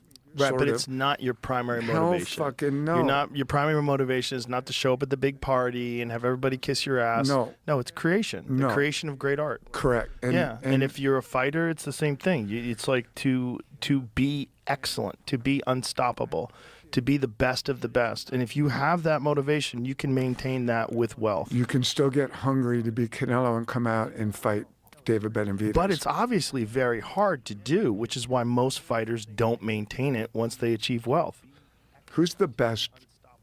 Who's the best? Like, I think Tom Brady is a great example of, like, someone that was able to just, like, reignite the fucking beast. Yes. Kobe Bryant, I guess, you know, yes. But, like, fighters or people that you know that, I just think it's interesting to think about. It's a different thing, though. Sports and fighting are a different thing because... You don't play boxing? Yeah, you don't play it. It's like you could decide that you're going to still maintain a very high level of basketball and you want to just be excellent, but no one's kicking you in the legs. You know, no one's taking you down and strangling you. Is it George St. Pierre that's been able to, like, who is it, John Jones, that in your mind is, like, curious in that they were able to, with a full fridge and comfortable sheets, just keep fucking going? But John Jones is exceptional because John Jones beat a lot of guys when he wasn't training. There was times in his life where he was fucking off and partying all the time and still beating the best guys in the world. That was like the when he had that press conference with Daniel Cormier. He goes, "I beat you when I was doing coke." Coke, yeah. That's such an insult. What's a worse insult than that? Like, dude, I was high on fucking 8 balls and I beat your ass. Well, John talked to me about it. He said, I used to, when I was younger, I used to give myself an excuse. So I would party really hard like a week before the fight, which That's you should crazy. never do. And it's like, well, if I lose, you know, maybe it's because I partied. But he doesn't do that now. Now he thoroughly prepares. And he went through a time when he was the light heavyweight champion when he was kind of like playing with his food because he was just so much better than everybody else. He wasn't threatened by people, so he wasn't putting on the performances that he did when he was younger, like when he won the title against Shogun. He lost some of that motivation, but then gained it later in life when he went through a bunch of legal struggles, a lot of problems, and realized, like, this could all be taken away from me. I got to get back to what made me great. And then, you know, won the heavyweight title, defended against the greatest in Stipe Miocic, and, you know, now he's the heavyweight champion of the UFC. What do you think? He's been fighting. He's how many years? Won the title in what, like 2008? What year did John Jones win the title? Which is just that's insane, fucking crazy. And he's 40. No, he's in his now? 30s. He's 36. He's the youngest ever champion in the UFC. He won the title at 22 years old. 2011. Okay. So he has been a world champion for 14 years. That is unheard But so of. he has to be the greatest fighter in the history of the UFC, greater than George St. Pierre. I mean, right? Like, I think on paper, for sure. I think the problem with that is, like, who did he fight versus who did George St. Pierre fight? Who did Khabib fight versus who did George St. Pierre? Like, it's like, who did Mighty Mouse fight versus... Okay, but so according who to did that, Anderson Silva who fight? do you put number one based on those metrics? Well, out of just the sheer longevity and the accomplishments, I say John Jones. But I could see the argument for Mighty Mouse being the best martial artist I've ever seen. I think he's the best expression of martial arts talent and technique that I've ever seen. But then George St. Pierre's right up there too. And George St. Pierre was, multiple division world champion. He won the welterweight title, then he won the middleweight title. And then he came back after 4 years off and beat Michael Bisping for the middleweight title. Like, he's in the argument too. I just think there's a real problem with saying the number one of all time, the greatest of all time. But if you were going to give it to somebody, I would say give it to John. When you think about John and how he's been able to do it for this long and go through these highs and lows and fighting and doing blow, like, that's fucking Well, he's that talented. I mean, he was that good. He's an intelligent psychopath. But what's in there? To what we're talking about. What's the, what's driving that motherfucker? I don't know. You can't manufacture that. You either are that guy or you are not that guy. So that's pure nature. That's like... It's a lot of things. It's how he grew up. He has two savage brothers. Both of them are NFL players, superior athletes. They beat each other up all the time, I'm sure. Yeah. It's like you're in a competitive environment from the time you're young. You have incredible genetics on top of that. Then you go to a place like Jackson Winklejohn that is superior training with world-class sparring partners, world-class coaches, world-class recovery, training facilities, technique, strategy, all the above. It's like you need a perfect storm to be a real, true, all-time great. Do you think that, because sometimes I think being fucked up can work to your advantage, and having addictive tendencies and being able to harness addictive tendencies into something as violent as and to be able to apply those to a sport versus just being, well, I'm a well-adjusted human being with no addictive tendencies, not a lot of trauma. I'm gonna fight you. Oh no, I'm a fucking beast that grew up in a fight, and like Mike Tyson, that grew up I don't even understand if you grew up inside or outside, dealt with fucking ignited torments, drug addictions, violence, and I will kill. And I guess that's always interesting to look at how well-adjusted people do versus people that have real trauma when it gets fucking brutal. I think there's some real value to being out of your fucking mind. I really do. And I think some of the greatest artists, some of the greatest athletes, some of the greatest accomplishments were achieved by people that were out of their fucking mind and just had pushed it to a level and into an area that other people weren't willing to go. And that's how they became the best of the best. And you don't get to be a Michael Jordan unless you're out of your fucking mind. Or maybe an Elon Musk. I don't know. I don't know if... Right. Yeah. Similar in that regard. It's not a normal person that chooses to take on 4 or 5 jobs like that and then runs the Department of Government Efficiency. Like, who is that? And very few people are willing to put in that kind of work or have that desire to do anything like that.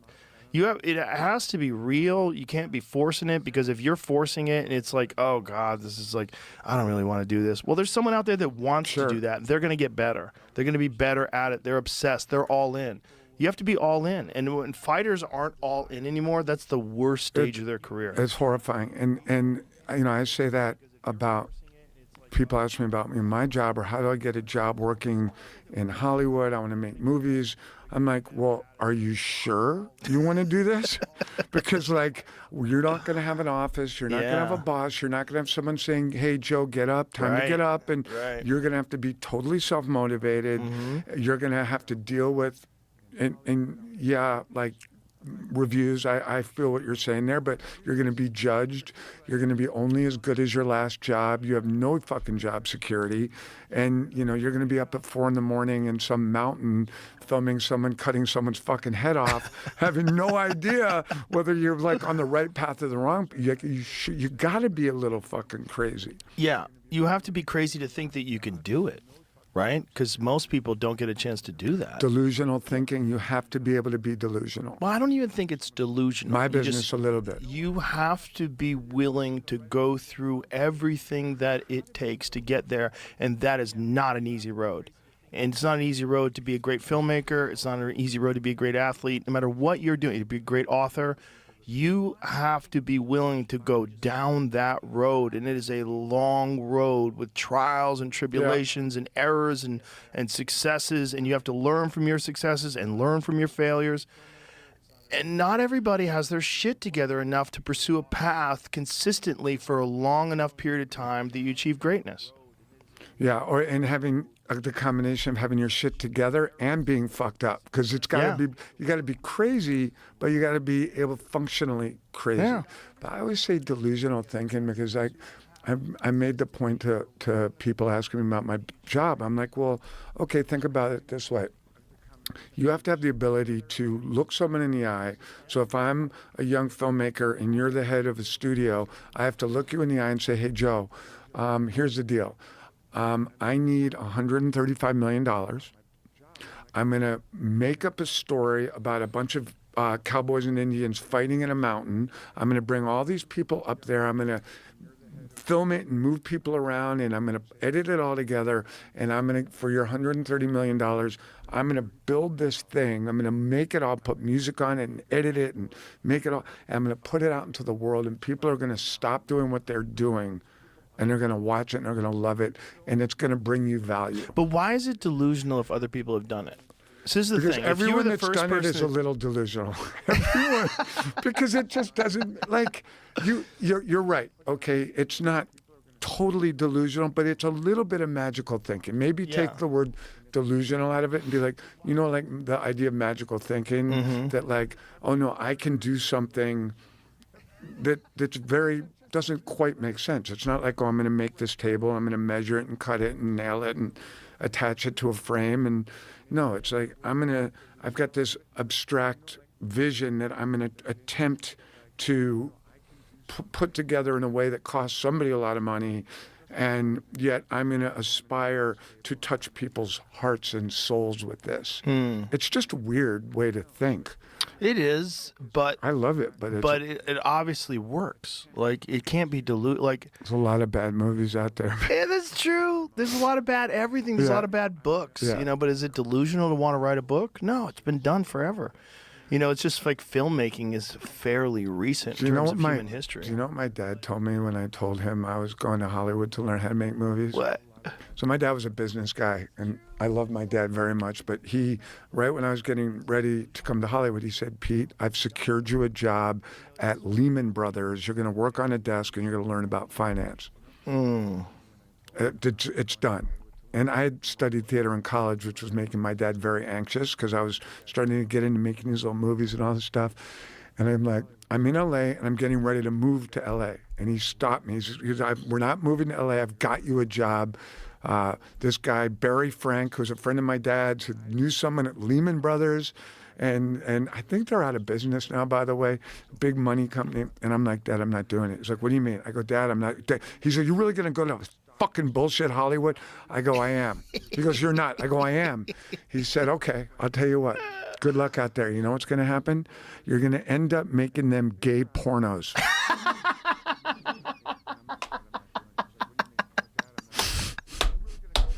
Imagine like that's the only way. That's the only thing that can happen if it goes wrong. You make gay pornos. Gay pornos. And I'm like, That's hysterical. and he's staring me in the eye, and he's not so fucking fucking kidding. funny. And I'm like, Oh my god. Dad, I'm not. And I fucking left. And in the back of my mind for the last 30 fucking years has been that warning. Don't do gay pornos. Oh, be careful. Like, you better fucking work. But it's not magical thinking. But to my dad, the idea that you were his, you know, because I had no artists in my family. My dad was a business guy. He was like Mad Men advertising, worked for Gray Advertising, like Jif Peanut Butter and shit. Like the account guy. He had to go get the Jif Peanut Butter guys drunk twice a week, and that was his job, you know. But the idea that, wow, you can make a career in the arts, yeah, people do it, but most people don't fuck with that. Most people don't make it. Yeah, They don't fuck with it. but that's just because it's hard. Yeah. If it was easy, everybody would do it. If it was easy, everybody'd have their own fucking movie. Everybody'd be making movies. Everybody Yeah, have their own it's- fucking podcast. If it was easy to have a podcast, my I think favorite. everybody does. I think everybody does. actually, Have well- Gavin Newsom just started one. Yeah. Well. That's the second one, I think. Well, you're right. You're right. But so so this is the other thing, right, that I think is so interesting, and it's true with podcasts. What I tell people who like come to Hollywood and they're like, I don't understand this business. What do I do? What do I do? I'm like, fuck off. Let me tell you something. There's no barrier of entry for my business or podcasting, meaning anybody in the world can move to LA. You don't even have to be in LA anymore. You can be in Austin and be like, I'm an actor. I'm an actress. I'm a writer. I'm a director. I'm a producer. I'm a podcaster. Any motherfucker You can don't do need it. a degree. If, get on an airplane and look to the left when you're getting on. Like, can anyone fly a fucking plane? If your toilet is fucking backed up and you need it fixed, can you just pull anyone off the street, or does a plumber have to have a fucking degree, right? Right. Like, but we want to exist. This is where I say magical thinking. You want to thrive in a job where all you're doing is talking, Joe. You're just talking. Anyone can everyone has a mouth and two ears, but you're doing it on a different fucking level. That's magical thinking in a way. If you, a little bit, I don't. Well, if I set out and said I one day want to be the biggest podcaster on earth, Not, that's magical thinking. But I didn't. you just followed your instincts. And who was your first one? Who was the guy you were telling me Brian about? Redband, my Brian. buddy Brian. I'm Yeah, we just started out with our- snowflakes falling from the screen, and we did it on a webcam. We were just being silly, and we just did it all for fun. But people move to LA or get into my business thinking I'm going to smash it. Yes. Like they're not. That's like, a little bit delusional thinking. delusional. And Yeah. like I always say to people, Or if- aspirational, at least. because it's delusionally aspirational. Yes. Like, cause I'm like, dude, if like you want to work in, still call it Hollywood, even though it's not really Hollywood anymore, which is so decentralized, but it's fucking show business, motherfucker. Yeah. It's money and art smashing together in this very bizarre way. And you right? got to get so good at art that the money people trust you. Yeah, and you got to know how to play the money game. Mm-hmm. Even when they trust you, you still have to know how to play it. Even if you're, Tarantino or Christopher Nolan, or you still have to understand, for the most part, that there's financial parameters, and you have to be able to accept that and play that, because you're playing in a serious game. Like our bosses, they don't give a fuck. They're all publicly held now, and they're looking at stock prices. And I say to people, bro, if you just want to be like an artist and just pure and think about like, oh, I just, like you actually were when you were doing your podcast. Like I kind of was when I was in Minnesota making little movies and doing all this idiotic shit that got my dad to say, oh, you're going to make gay porn, you fucking idiot. This little phase of, I was in Minnesota and St. Paul in this small school. And I'm like, I just fucking love this shit. Yeah. Just like your first podcast, I just loved it. But I'm like, I tell people, if you just want to be an artist, go write plays in Oklahoma City and just stay over out there. But if you want to like step into this arena, like it's tricky, It's, Well, you have to be all in. And you have to realize that this is a very high failure rate. and yeah, even all in, just like fighting, you still might not make it. You might not make it. Yeah, I mean, acting's the best example of that. We talked about Tim McGraw being amazing. How many amazing actors out there that don't act? There's a lot. There's a lot of people that can act. You can take them and they can figure out how to do it. It's a weird thing to get better at it. There's definitely like people that train very hard, and there's method acting, and there's all sorts of different strategies. But the reality is there are a small number of roles and a large number of people. And they're auditioning for these things, and if you don't get into one, you probably won't get another. And it might be 5, 10, 15 years, and you've had no success, and you don't know what the fuck to do. And you can quit, or you can do what Billy Bob Thornton is, and you make Sling Blade, right? And then all of a sudden, boom, he takes off. Well, that's what the reason I got into directing was I was trying to act, and I was having mixed success, and I was getting very scared that you could prepare for an audition for 5 days, and I know everything, and I'm ready, and I'm all in, and I go in, and I get 30 seconds of the director's time, and you find out like, oh, you look like the dude that the director's girlfriend cheated on him, and he's like, you were dead before it started. And I was on this TV show, Chicago Hope. It was a hospital drama, and I was kind of getting a little famous. I played a TV doctor, Billy Cronk. And people kept calling me Billy whenever I walked down the street, like, hey, Billy, what's up, Billy, Billy, Billy? And I'm like, oh, my fucking God, this is going to be my legacy, is being this TV fucking doctor, Billy. And I was on an airplane going from L.A. to New York, and I'm sitting there, and this guy walks by me, and he stops. He goes, hey, Billy. And I'm like, my name's not Billy. He's like, my wife has this rash. Show him the rash. And she pulls up her shirt and she's got this fucking rash and she's sticking it in my face. He's like, Billy, what's the rash? And the other people on the plane are like, what's the rash? And I'm like, fuck this shit. I'm like, I've been busting my ass. I'm barely making it as an actor and people are showing me their rash. I'm like, I gotta fucking do my own Sling Blade. And I did very bad things and still got the worst review ever in the history of reviews. I love that movie. But it started my career. It was a good movie, man. You know fuck what? that, You know what fuck saved that critic. But you know what saved me?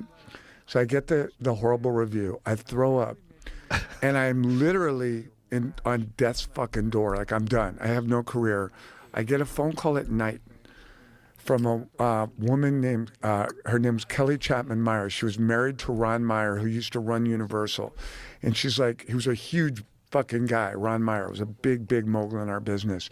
And I could hear these guys laughing. And she's like, Pete, I'm on the boat with Ron and Steven and David Spielberg and David Geffen. Oh, wow. And we're watching your movie. And they're laughing like little fucking frat boys. And the fucking Ron Meyer gets the phone and he's like, this is fucking great. And I'm holding the review of Kenneth Turan like I just got it. And I'm like, what? Hold on, Spielberg, this movie's fucking great. It's great. And I'm like, let's go. That's awesome. Yeah, so they say. Well, they were right, and the critic was wrong. I appreciate it. But I dude. think a lot of those critics probably wanted to be you, and they didn't get the chance, and they failed, and they got this job, and then they shit on everything. And you got to be able to take the hits. And Yeah. I took the hit, you know, like. It strengthens you. It strengthens your resolve. Get knocked down 7, get up 8. Like, Yeah. I believe in that. Like, if it's just all good all the time. I think you get knocked down 7, you get up 7. I think you have to get No, up you 7 get times. you knock down 7. No, you get knocked get down up 7. seven You times get you up. get up. You get up for the 8th time. No, 7 You start- times. You get knocked down the 7th time. Is you the get phrase up. is the phrase Phrase get sucks. get knocked down 7, get up 7, or get knocked down 7, get Well, up? whoever made the phrase, they're wrong. No, because you Every start, time you get knocked down, you get up. That's right, but one time. if you start up and get knocked down 1-1, Yep. you're 1 ahead of getting up because you No. started up. No, you get knocked down 1, you get up 1. You get knocked down 2. Fall you get down up 2. 7, get up 8. Yeah, they're retarded. So you're saying that Denzel Yeah, Washington, I'm sure it's- Japanese proverb. Yeah, that's great. That's great. But So that's you're saying nonsense. this is wrong? Yeah, every time you get knocked down, you get up. You can't get up if you haven't been knocked down. That's stupid. If you get knocked down 7 times, you get up 7 times. Period. It's like math, man. You're making Well, me it's just do they're math. just delusion. This is just like So this has been just like pump you up talk that doesn't make any sense. so this has been misquoted. You can climb any mountain. No, you can't. There's certain mountains you're not going to climb. Shut the fuck up. This is stupid. I believe I can fly. Well, you fucking can't, R. Kelly. Jump off a building. See what happens. You can't fly. Okay? You get knocked down 7, you get up 7 times. Because otherwise, there's no way to get Was up it- when did- you're already up. Did you hear that? Right? Am I right? I know what you're saying, but I also like you have to get up the first time to That's begin what with. I'm Nonsense. saying. To even start, you No, have to no, be no. up. You don't get credit for You don't fucking. start up. You don't get credit for not getting knocked down and getting up. That's stupid. But you don't start up. You have to Yes, start, you do. You start standing up. You get knocked down. Now you're up. You get knocked down once. You get up once. Yeah, but then You you've have been to get up- knocked down to get up. You have to start. But you though. start up. Nonsense. You You don't start- get You don't get extra credit for fucking standing up. At But the getting beginning. in the ring, you have to have courage. You get knocked down. Ah. You get That- that's the challenge that's a is getting good- knocked down. You fight.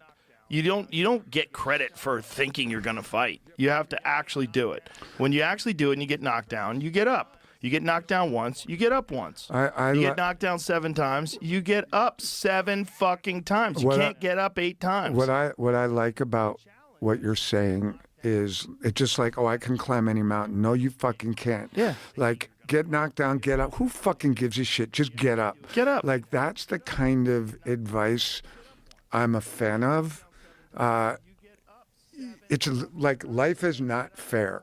You're gonna come into the whatever if you want really to have success. You're gonna see people that work less, that have luck or connections or who fucking soar past you, and it won't be fair. Deal with it. Yeah. Fucking deal with it. Well, you can't compare yourself. That's the great quote. Comparison is the thief of joy.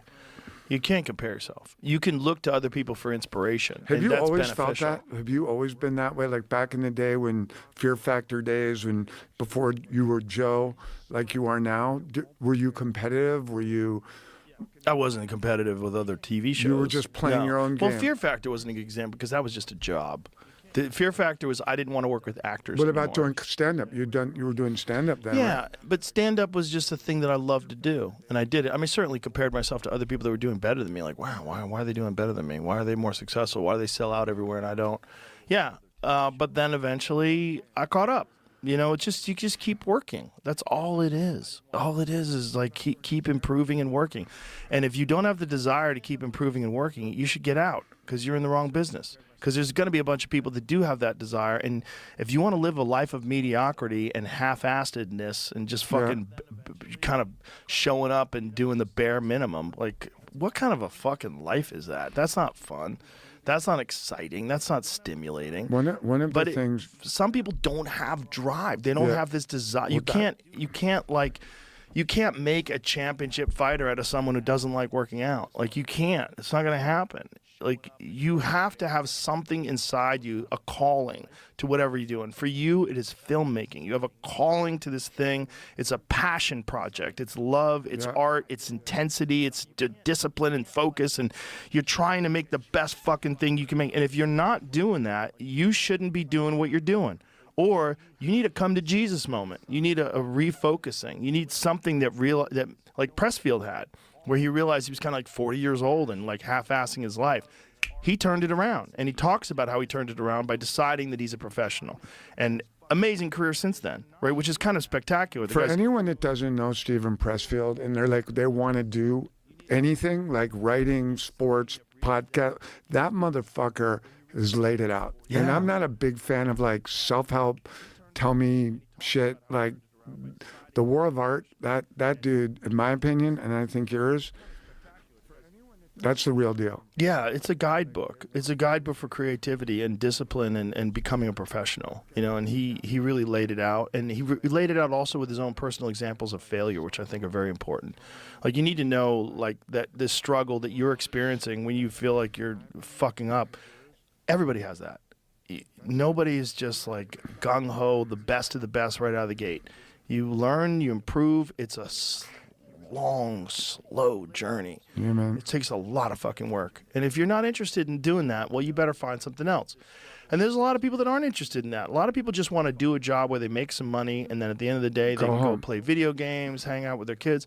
That's great. There's nothing wrong with that. There's nothing wrong with that. But if you want to do something that's extraordinary, that's very hard, it's going to take extraordinary effort. It's going to take extraordinary discipline and willpower, and it's going to take objectivity. You're going to have introspection.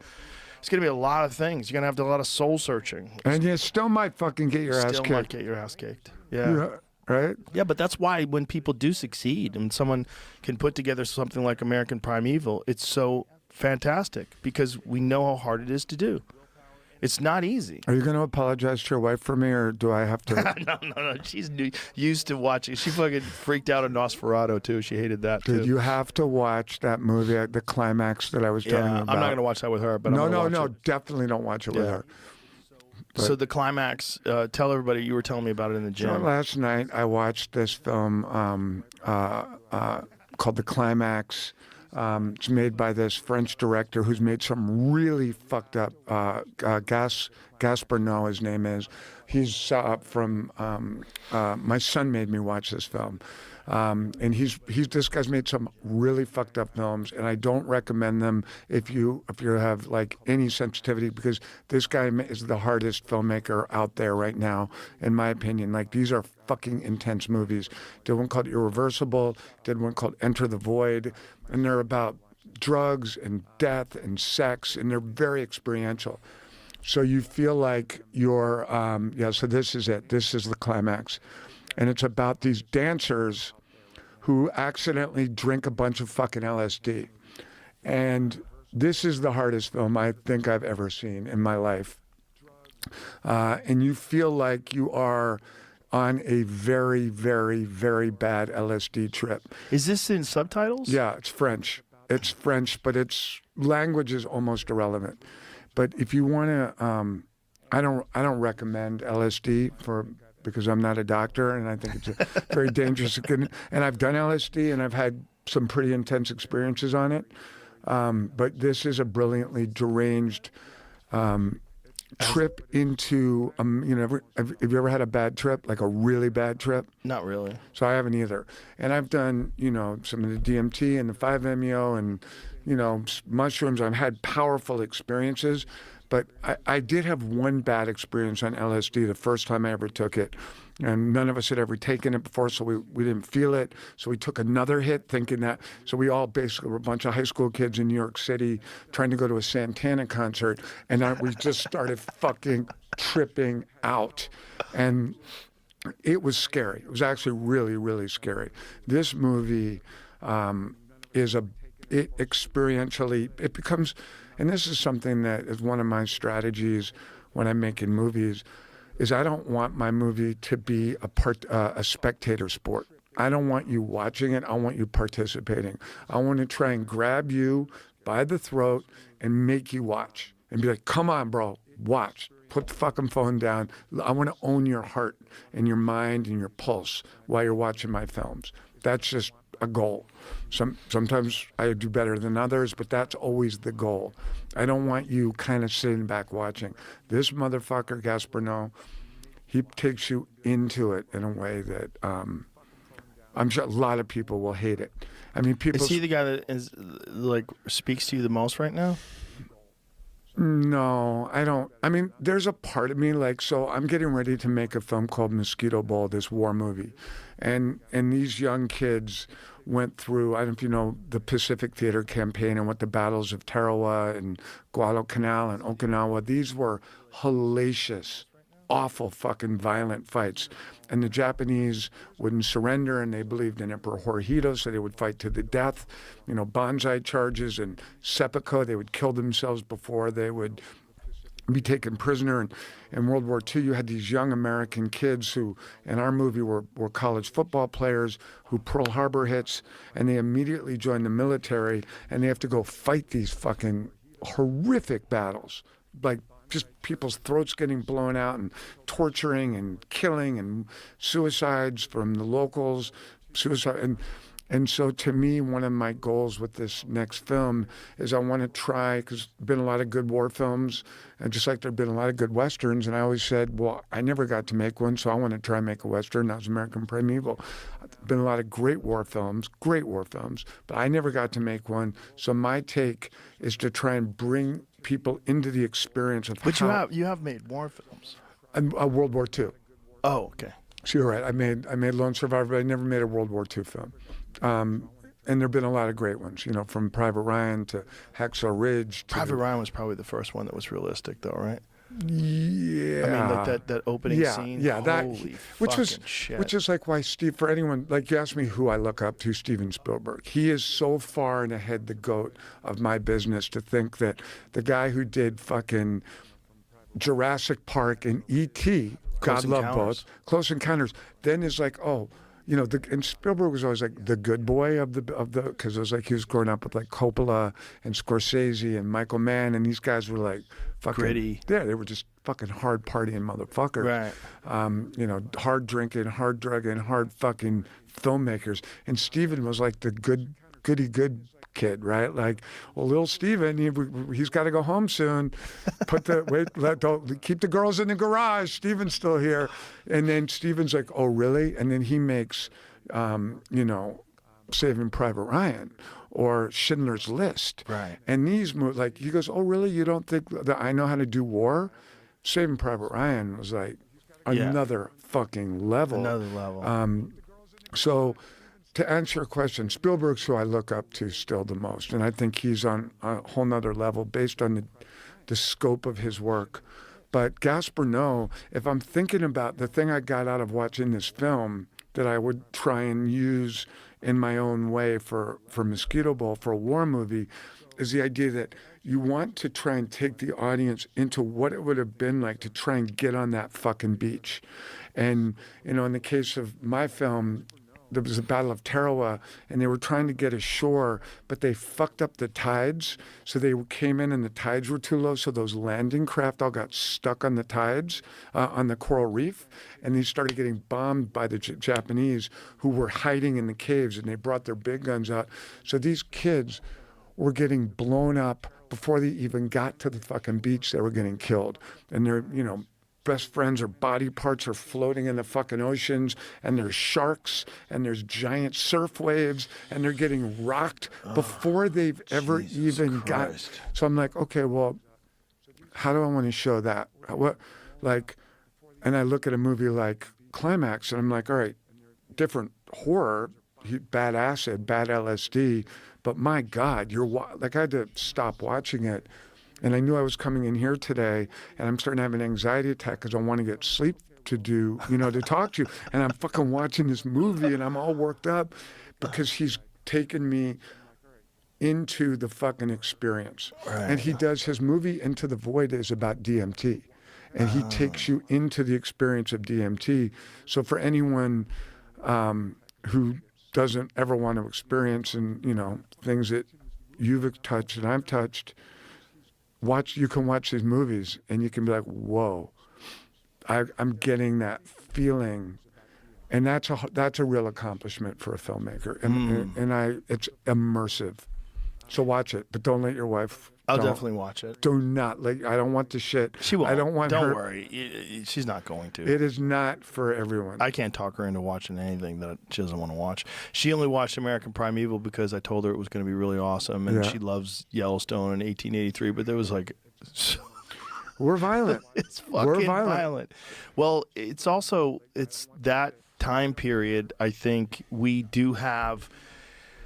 We do have a bit of a problem culturally because a lot of the films that were created in the early days about the Wild West were very glossy. They were very whitewashed. It wasn't an accurate representation of what actually went down. You know, film in the 1960s and 70s in particular, when it covered that subject, like spaghetti westerns, you know, great films, but it just never really quite captured the reality. I don't think filmmaking was really ready for that experience because I think the settling of the West and making their way across the plains in particular and dealing with the Comanche and the Plains Indians, like, it is one of the most brutal experiences in human history. They couldn't look at it in film back then. There's no way. Right.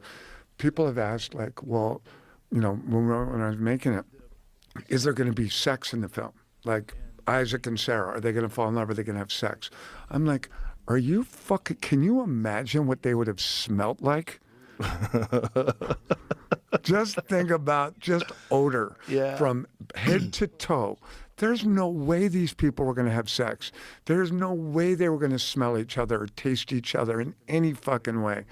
And that was like, you know, when we were putting it together and we're writing it, and, you know, Mark and we're like, well, should they have sex? And we're like, there's no fucking way. Just that alone would have been. It's amazing to me that people did have sex. Like, that wanted to fuck each other. Yeah. Like, get the fuck away from me. Yeah, they barely washed back then. They never brush their teeth. Right, and making their way across the country, there's, you're months on end. Same clothes, no sanitation. There were no tampons. Right. Like, there's no toilet paper. They didn't have Japanese toilets that blow water up your ass and you can fucking dry yourself. Like, this was a messy fucking world, and they were not going to make. And I wanted to do a scene where Taylor Kitsch's character has to shit and he's constipated, and he's got to use sticks to help him get it out.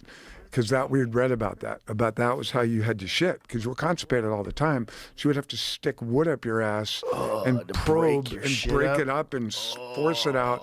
And we had that scene written, and I called that one off.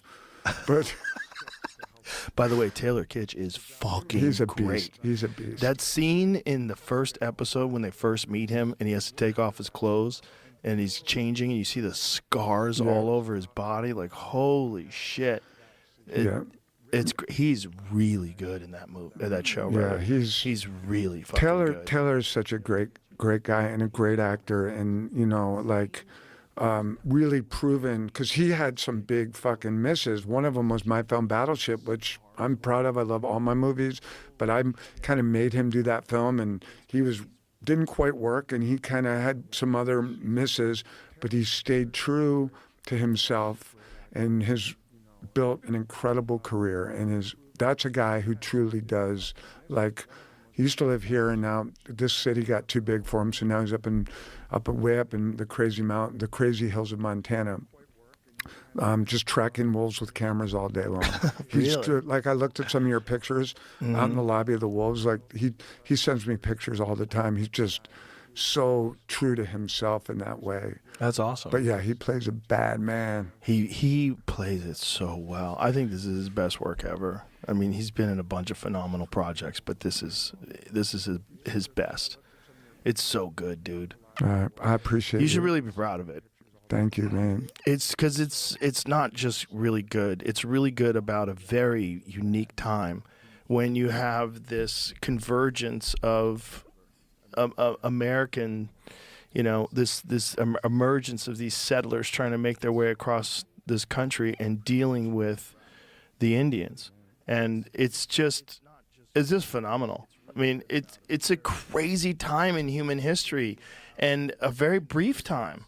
If you really think about the impact that the West has had on American culture, we think about Wild West, every kid grew up playing cowboys and Indians. Like, this is a time that was a very short window.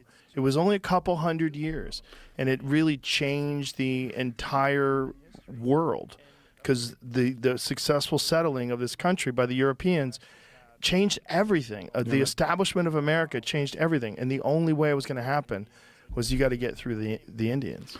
So we're doing the next one on. This is a announcement. Ah. The next American Primeval is going to be on General Custer. Yeah, man. Whoa. And we're going to focus on a short period of time leading up to Little Bighorn, and how because he is a very misunderstood character from American history, and I'm sure you know a bit. Are you a Custer fan? Yeah. I mean, he was a fucking beast.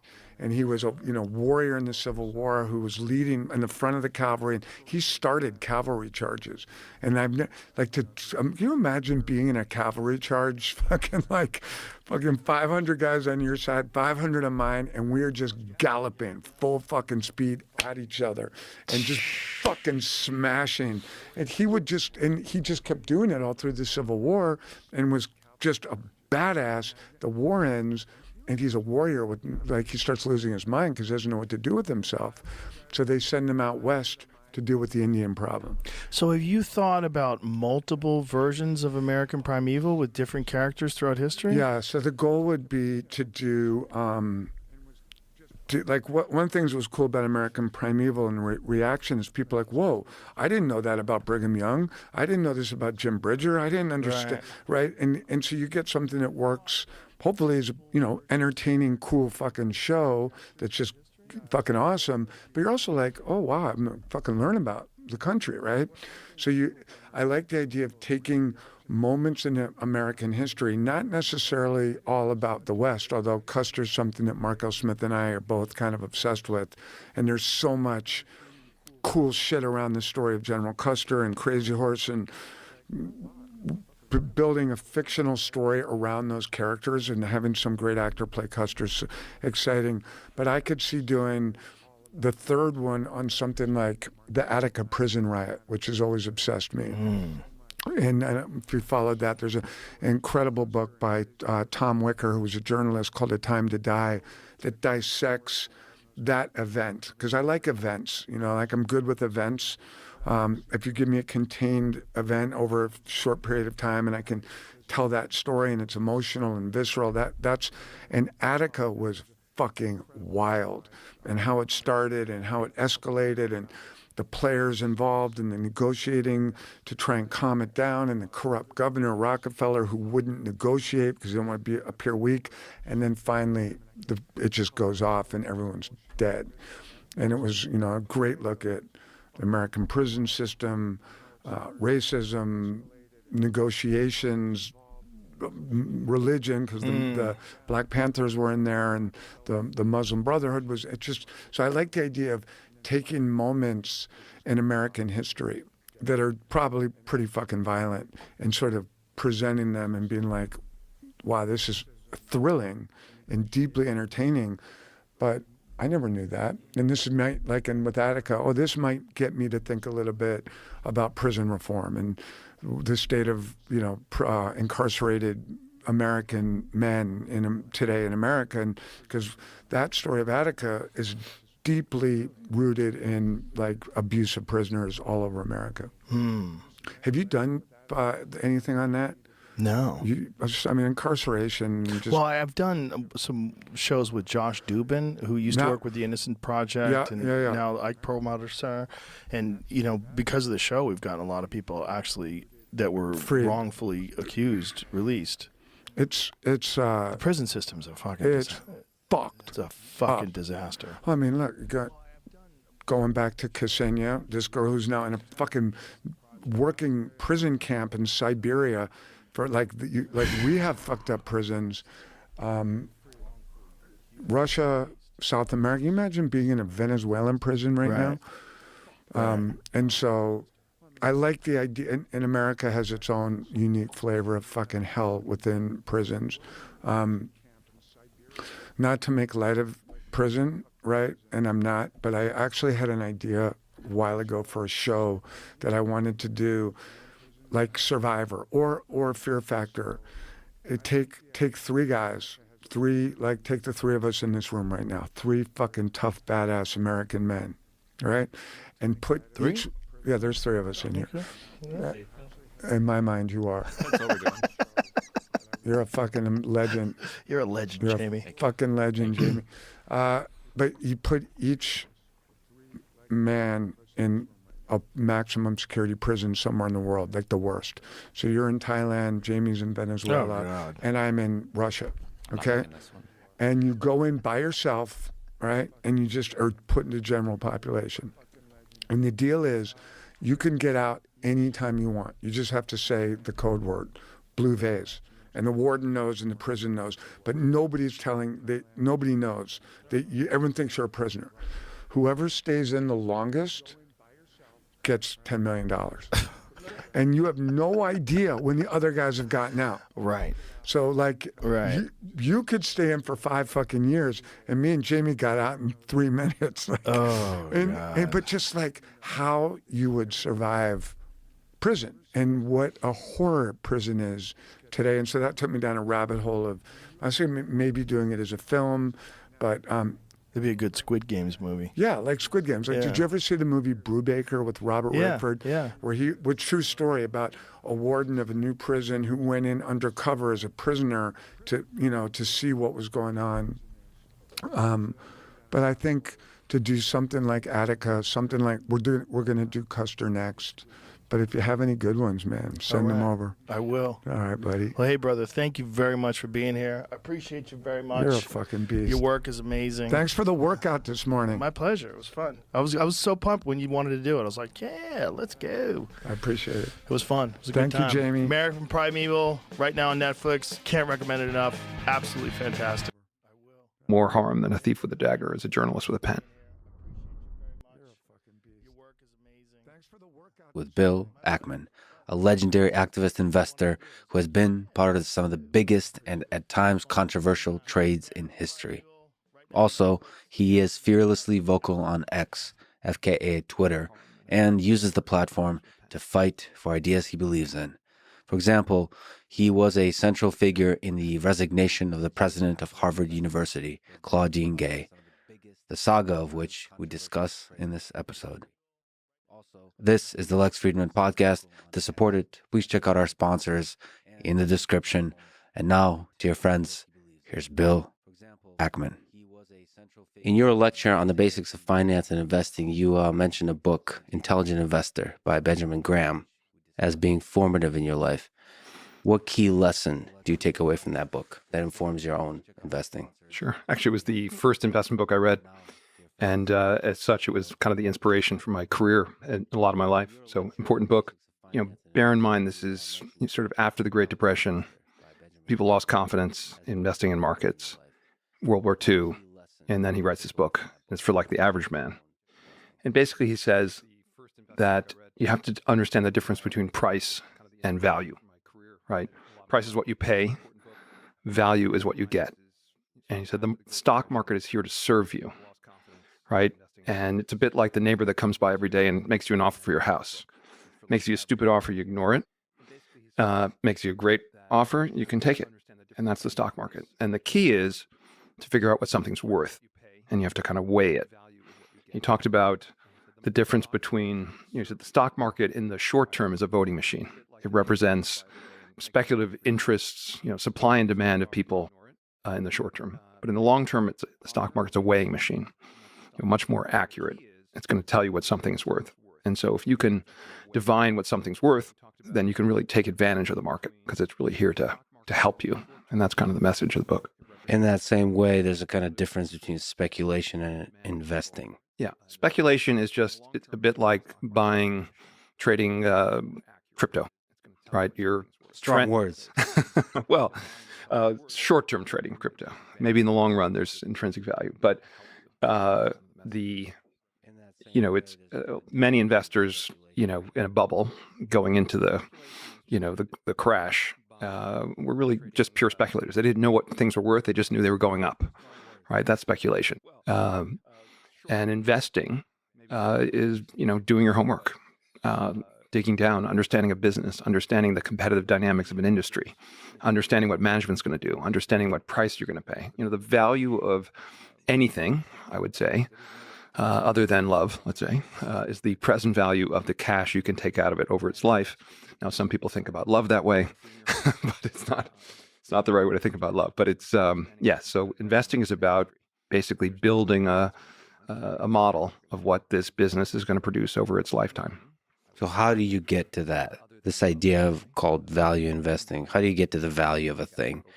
Even like philosophically, value of anything really, but we can just talk about the things that are on the stock market. Sure. Companies. The value of a security, the value is the present value of the cash you can take out of it over its life. So if you think about a bond, pays a 5% coupon interest rate. You get that, let's say every year or twice a year, split in half. And it's very predictable. And if it's a U.S. government bond, you're going to get it. So that's a pretty easy thing to value. A stock is an interest in a business. It's like owning a piece of a company. And a business, a profitable one, is like a bond in that it generates these coupons or these earnings or cash flow, every year. The difference with a stock and a bond is that the bond, it's a contract. You know what you're going to get as long as they don't go bankrupt and default. With a stock, you have to make predictions about the business. How many widgets are going to sell this year? How many are going to sell next year? What are their costs going to be? How much of the money that they generate do they need to reinvest in the business to keep the business going? And that's more complicated. But what we do is we try to find businesses where, with a very high degree of confidence, we know what those cash flows are going to be for a very long time. And there are very few businesses that you can have a really high degree of certainty about. And as a result, many investments are speculations because it's really very difficult to predict the future. So what we do for a living, what I do for a living, is find those rare companies that you can kind of predict what they're going to look like over a very long period of time. So what are the factors that indicate that a company is going to be something that's going to make a lot of money, it's going to have a lot of value, and it's going to be reliable over a long period of time? And what is your process of figuring out whether a company is or isn't that? So every consumer has a view on different brands and different companies.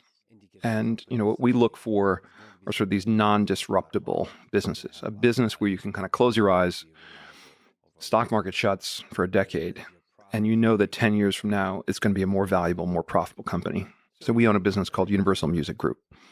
It's in the business of helping artists become global artists, sort of the recorded music business. And it's in the business of, owning rights to sort of the music publishing rights of songwriters.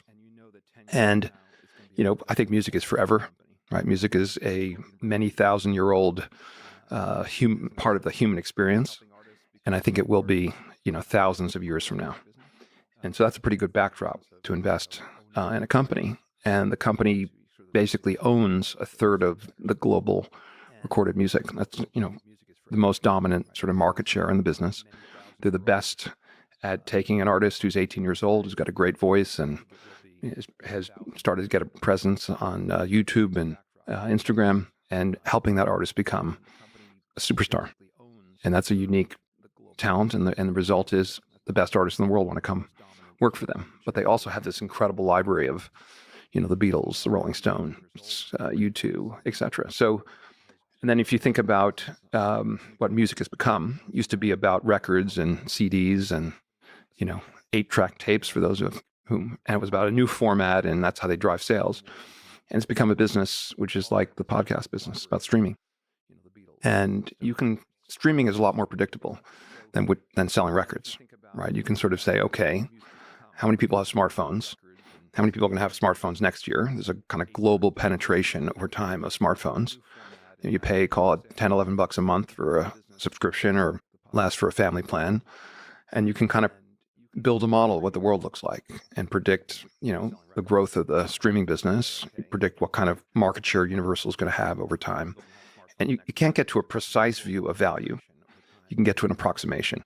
And the key is to buy at a price that represents a big discount to that approximation. And that gets back to Ben Graham. Ben Graham was about what he called, he invented this concept of margin of safety, right? You want to buy a company at a price that if you're wrong about what you think it's worth, and it turns out to be worth 30% less, you paid a deep enough discount to your estimate that you're still okay. It's about investing. A big part of investing is not losing money. If you can avoid losing money and then have a few great hits, you can do very, very well over time. Well, music is interesting because, yes, music's been around for a very long time, but the way to make money from music has been evolving. Like you mentioned, streaming, there's a big transition initiated by, I guess, Napster, then created Spotify, of how you make money on music with Apple and with all of this. And the question is, how well are companies like UMG able to adjust to such transformations? One, I could ask you about the future, which is artificial intelligence being able to generate music, for example, which there have been a lot of amazing advancements with. So do you have to also think about that? Like when you close your eyes, all the things you think about, are you imagining the possible ways that the future is completely different from the present, and how well this company will be able to like surf the wave of that? Sure. And they've had to surf a lot of waves. And actually the music business peaked the last time in like the late 90s or 2000 timeframe. And that really innovation, Napster, digitization of music almost killed the industry. And Universal really led an effort to save the industry and actually made an early deal with Spotify that enabled, the industry to really recover. And so by virtue of their market position and their credibility and their willingness to kind of adopt new technologies, they've kept their position. Now, they, of course, had this huge advantage because I think the Beatles are forever. I think U2 is forever. I think the Rolling Stones are forever. So they had a nice base of assets that were important and I think will forever be. Forever is a long time. But, again, there are all kinds of risks in every business. This is one that I think has a very high degree of persistence. And I can't envision a world where beyond streaming, in a sense. Now, you may have a Neuralink chip in your head that instead of a phone, but the music is going to come in a digitized, kind of format. You're going to want to have an infinite library that you can walk around in your pocket or in your brain. It's not going to matter that much of the form factor. the device changes. It's not really that important whether it's Spotify or Apple or Amazon that are the so-called DSPs or the providers. I think the value is really going to reside in the content owners, and that's really the artists and the label. And I actually think AI is not going to be the primary creator of music. I think we're going to actually face the reality that it's not that music has been around for thousands of years, but musicians and music has been around. Like, we actually care to know who's the musician that created it, just like we want to know that who's the artist, human artist that created a piece of art. I totally agree. And I think if you think about it, there's lots of other technologies and computers that have been used to generate music over time. But no one falls in love with a computer generated track, right? And Taylor Swift, incredible music, but it's also about the artist and her story and her physical presence and the live experience. I don't think you're going to sit there and someone's going to put a computer up on stage and it's going to play and people are going to get excited around it. So I think AI is really going to be a tool to make artists better artists. I think like a synthesizer, right? Really created the opportunity for one man to have an orchestra. Maybe a bit of a threat to a percussionist, but maybe not. Maybe it drove even more demand for the live experience. Unless that computer has human-like sentience, which I believe is a real possibility, but then it's really, from a business perspective, no different than a human. If it has an identity that's basically fame and influence, and there'd be a robot Taylor Swift, and it doesn't That's really a matter. copyrightable asset, I would think. Right? Yeah. And then there'll be Not sure that's the world I'm excited about. Well, that's a different discussion. So- The world is not going to ask your permission to become what it's becoming. So, but you can still make money on it. Presumably, there'd be a capital system, and there'd be some laws under which I believe AI systems will have rights that are akin to human rights, and we're going to have to contend with what that means. Well, there's sort of name and likeness rights, Yes. right, that have to be protected. Now, can a name be attributed to a Tesla robot? I don't know. I think so. I think it's quite obvious to Okay, me. so those are more potential artists for us to represent at university. Exactly. All right. That's sort of one example. Another example could be just the restaurant industry, right? If you look at businesses like a McDonald's, right? It's whatever the company's like a 1950 vintage business, and here we are. It's 75 years later, and you can kind of predict what it's going to look like over time, and the menu's going to adjust over time to consumer tastes. And I think the hamburger and fries is probably forever. The Beatles, the Rolling Stones, the hamburger and fries are forever. Yeah. I was eating at Chipotle last night as I was preparing these notes. Excellent. Thank you. Thank you. And it is one of my favorite places to eat. You said it is a place that you eat. You obviously also invest in it.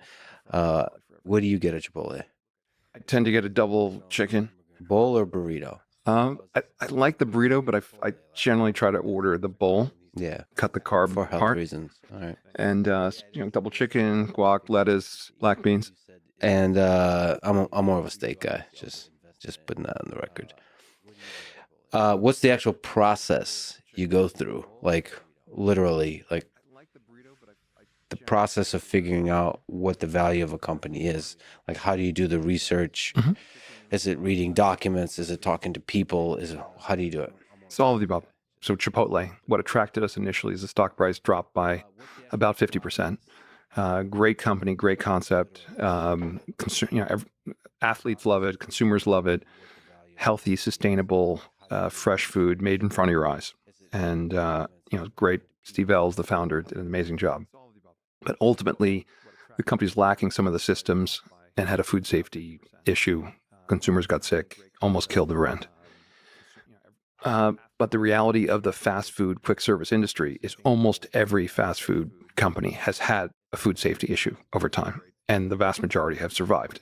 And we said, look, it's such a great concept, but their approach was far from ideal. But we start with usually reading the SEC filings. So companies file a 10K or an annual report. They file these quarterly reports called 10Qs. They have a proxy statement which describes kind of the governance, the board structure. Conference call transcripts are publicly available. It's kind of very helpful to go back 5 years and kind of learn the story. Here's how management describes their business. Here's what they say they're going to do. And then you can follow along to see what they do. It's like a historical record of, of how competent and truthful they are. It's a very useful device. And then, of course, looking at competitors and thinking about, what could dislodge this company. And then we'll talk to, if it's an industry we don't know well, we know the restaurant industry really well, music industry, we'll talk to people in the industry. We'll try to understand, the difference between publishing and recorded music. We'll look at the competitors. We'll read books. I read a book about the music industry, or a couple books about the industry. So it's a bit like a big research project. And there are these so-called expert networks now, and you can get pretty much anyone on the phone, and they'll talk to you about an aspect of the industry that you don't understand and want to learn more about. Try to get a sense. Public filings of companies generally give you a lot of information, but not everything you want to know. And you can learn more by talking to experts about some of the industry dynamics, the personalities. You want to get a sense of management. I like watching, podcasts. If a CEO were to do a podcast or a YouTube interview, you get a sense of the people. So in the case of Chipotle, for example, by the way, I could talk about Chipotle all day. I just love it. I love it. I wish there was a sponsor. I'll mention it to the CEO. Don't make promises you can't keep, Bill. I'm not making it. All right. Brian Nichols is a fantastic CEO. He's not going to spend $1 that he doesn't think is the company's best interest. All right. All I want is free Chipotle. Come on now. What was I saying? Oh, and so you look at a company like Chipotle, and then you see there's a difficult moment in its history, like you said, that there was a food safety issue, and then you say, okay, well, I see a path where we can fix this, and therefore, even though the price is low, we can get it to where the price goes up to its value. Mm-hmm. So the kind of business we're looking for is sort of the kind of business everyone should be looking for, right? A great business. It's got a long-term trajectory of growth out into the even beyond the foreseeable distance, right? Those are the kind of businesses you want to own. You want businesses that generate a lot of cash. You want businesses you can easily understand. You want businesses with these sort of huge barriers to entry where it's difficult for others to compete. You want companies that don't have to constantly raise capital. And these are some of the great businesses of the world. But people have figured out that those are the great businesses. So the problem is those companies tend to have very high stock prices, and the value is generally built into the price you have to pay for the business. So we can't earn the kind of returns we want to earn for investors by paying a really high price. Price matters a lot. You can buy the best business in the world, and if you overpay, you're not going to earn particularly attractive returns. So we get involved in cases where a great business has kind of made a big mistake, or you've a company that's kind of lost its way, but it's recoverable. And we buy from shareholders who are disappointed, who've lost confidence, selling at a low price relative to what it's worth, if fixed, and then we try to be helpful in fixing the company. You said that barriers to entry, you said a lot of really interesting qualities of companies very quickly in a sequence of statements that took like less than 10 seconds to say. But some of them were fascinating. All of them were fascinating. So you said barriers to entry. Mm-hmm. How do you know if there's a type of moat protecting of the competitors from stepping up to the plate? I mean, the most difficult analysis to do as an investor is kind of figuring out how wide is the moat, mm-hmm. how much at risk is the business to disruption. And we're in, I would say, the greatest period of disruptability in history, right? Mm-hmm. Technology, a couple of 19-year-olds can, leave whatever university, or maybe they didn't even go in the first place. They can raise, millions of dollars. They can get access to infinite bandwidth storage. They can contract with engineers in low-cost markets around the world. They can build a virtual company, and they can disrupt businesses that seem super established over time. And then on top of that, you have major companies with multi-trillion-dollar market caps working to find profits wherever they can. And so that's a dangerous world in a way to be an investor.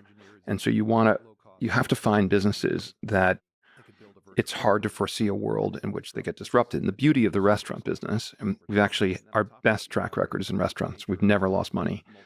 We've only made a fortune, interestingly, investing in restaurants. A big part of it's a really simple business.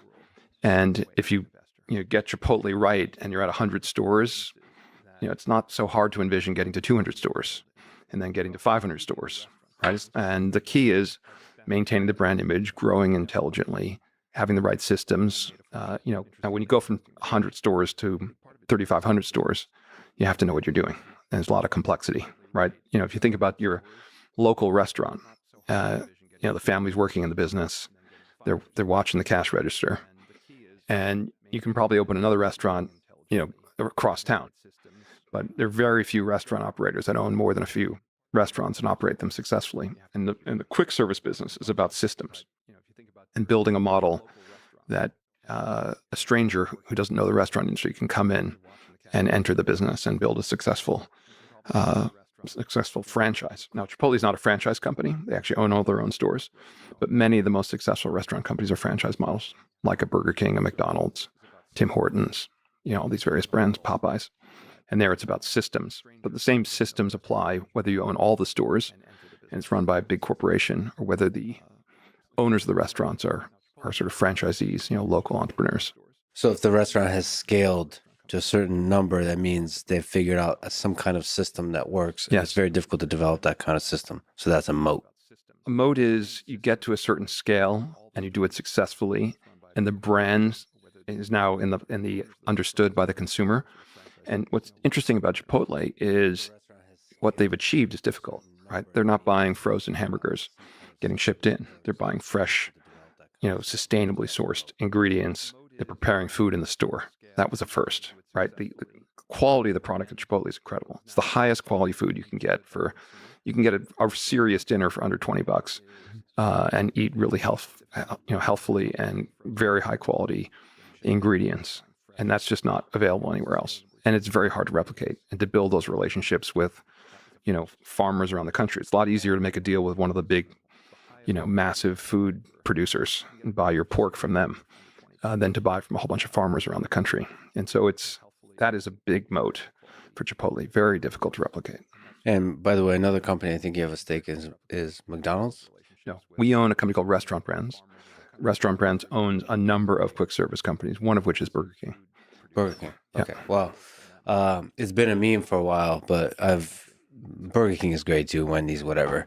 But I usually go McDonald's. I'll just eat burger patties. I don't know if you knew you could do this, but a burger patty at Burger King can do this. McDonald's, it's actually way cheaper. They'll just sell you the patty, and it's cheap. It's like $1.50 or $2 per patty, and it's about 250 calories, and it's just meat. And despite like the criticism of memes out there, that's pretty healthy stuff. It's healthy stuff. And so the healthiest I feel is when I do carnivore. It doesn't sound healthy, but if I eat only meat, I feel really good. I lose weight. I have all this energy. It's crazy. And when I'm traveling, the easiest way to get meat is that. So you go to McDonald's, you order 6 patties. Exactly. So there's this sad meme of me just sitting alone in a car when I'm traveling, just eating beef patties at McDonald's. But I love it. And you got to do what you love, what makes you happy. And that's what makes me happy. Okay, we'll have Burger King feature in it. What about Flame Broiled? What's with these fried burgers? We got to get you to Burger King. Grilled burgers. Wait, is this like fast food trash? I didn't know. I don't know the details of how they're made. I'm not. You should. I don't have allegiance. I think we got McDonald's. a chance to switch you to Burger King. Great. We'll see. I'm making so many deals today. It's wonderful. Okay. You were talking about moats, and this kind of reminded me of Alphabet, the parent company. Mm-hmm. Sure. It's a big position for us. So it's interesting that you're think that maybe Alphabet fits some of these characteristics. It's tricky to know with everything that's happening in AI, and I'm interviewing Sundar Pichai soon.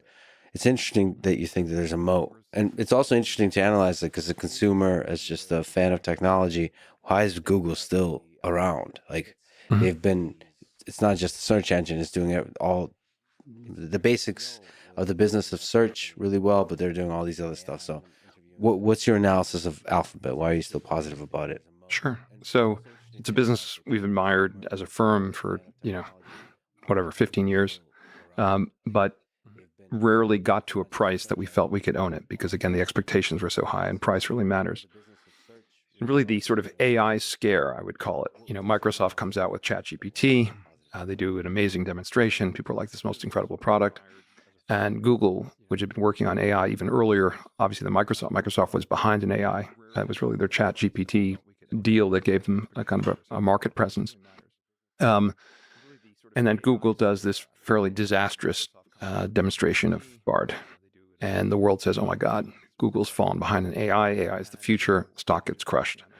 Google gets to a price around 15 times earnings, which for a business of this quality is an extremely, extremely low price. And our view on Google, one way to think about it, when a business becomes a verb, that's usually a pretty good sign about the moat around the business. So, you open your computer and you open your search, and very high percentage of the world starts with a Google, page in a one line. When you type in your search, the Google advertising search YouTube franchise is one of the most dominant franchises in the world. Very difficult to disrupt. Extremely profitable. The world is moving from offline advertising to online advertising, and that trend, I think, continues. Why? Because you can actually see whether your ads work. They used to say about advertising, you spend a fortune and you just don't know which 50% of it works, but you just sort of spend the money because ultimately that's going to bring in the customer. And now with online advertising, you can see with granularity which dollars I'm spending. When people click on the search term and end up buying something and I pay, it's a very high return on investment for the advertiser, and they really dominate that business. Now, AI, of course, is a risk. If all of a sudden people start searching or asking questions of ChatGPT and don't start with the Google search bar, that's a risk to the company. And so our view, based on work we had done and talked to industry experts, is that Google, if anything, had by virtue of the investment they've made, the time, the energy that people put into it, we felt their AI capabilities were, if anything, potentially greater than Microsoft ChatGPT, and that the market had overreacted.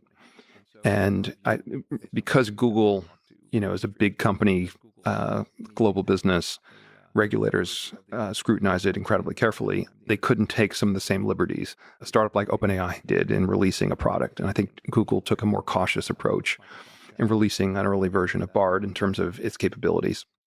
And that let the world to believe that they were behind. And we ultimately concluded, if any, they're tied or ahead, and you're paying nothing for that potential business. And they also have huge advantages by virtue. You think of all the data Google has, like the search data, all the various applications, email and otherwise, and the kind of the Google suite of products. It's an incredible data set. So they have more training data than pretty much any company in the world. They have incredible engineers. They have enormous financial resources.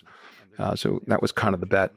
And we still think it's probably the cheapest of the big 7 companies in terms of the price you're paying for the business relative to its current earnings. It also is a business that has a lot of potential for efficiency. Sometimes when you have this enormously profitable, dominant company, all of the technology companies in the post-March 20 world grew enormously in terms of their teams, and they probably overhired. And so you've seen some, the Facebooks of the world, and now even Google starting to get a little more efficient in terms of their operations. So we paid a low multiple for the business. One way to think about the value of the business is the price you pay for the earnings. Or alternatively, what's the yield? If you flip over the price over the earnings, it gives you kind of the yield of the business. So a 15 multiple is about almost a 7.5% yield, and that earnings yield is growing over time as the business grows. That's compared to what you can earn lending your money to the government, 4%. That's a very attractive going in yield. And then there's all kinds of what we call optionality in all the various businesses and investments they've made that are losing money. They've got a cloud business that's growing very rapidly, but they're investing basically 100% of the profits from that business in growth. So you're in that earnings number, you're not seeing any earnings from the cloud business. And, they're one of the top cloud players. So very interesting, generally well-managed company with incredible assets and resources and dominance, and it has no debt. It's got a ton of cash. And so pretty good story. Is there something fundamentally different about AI that makes all of this more complicated, which is the sort of the exponential possibilities of the kinds of products and impact that AI could create when you're looking at Meta, Microsoft, Alphabet, Google, all of these companies, XAI, or maybe startups? Like, is there some more risk introduced by the possibilities of AI? Absolutely. That's a great question. Business investing is about finding companies that can't be disrupted. AI is the ultimate disruptible asset or technology. And that's what makes investing treacherous, is that you own a business that's enormously profitable. Management gets, if you will, fat and happy. And then a new technology emerges that just takes away all their profitability. And AI is this incredibly powerful tool, which is why every business is saying, how can I use AI in my business to make us more profitable, more successful, grow faster, and also disrupt or protect ourselves from the incomings. It's a bit like, Buffett talks about a great business like a castle surrounded by this really wide moat, but you have all these barbarians trying to get in and steal the princess. And it happens. Kodak, for example, was an amazing, incredibly dominant company until it disappeared. Polaroid, this incredible technology. And that's why we have tended to stay away from companies that are technology companies, because technology companies, generally, the world is such a dynamic place that someone's always working on a better version. And, Kodak was caught up in the analog film world, and then the world changed.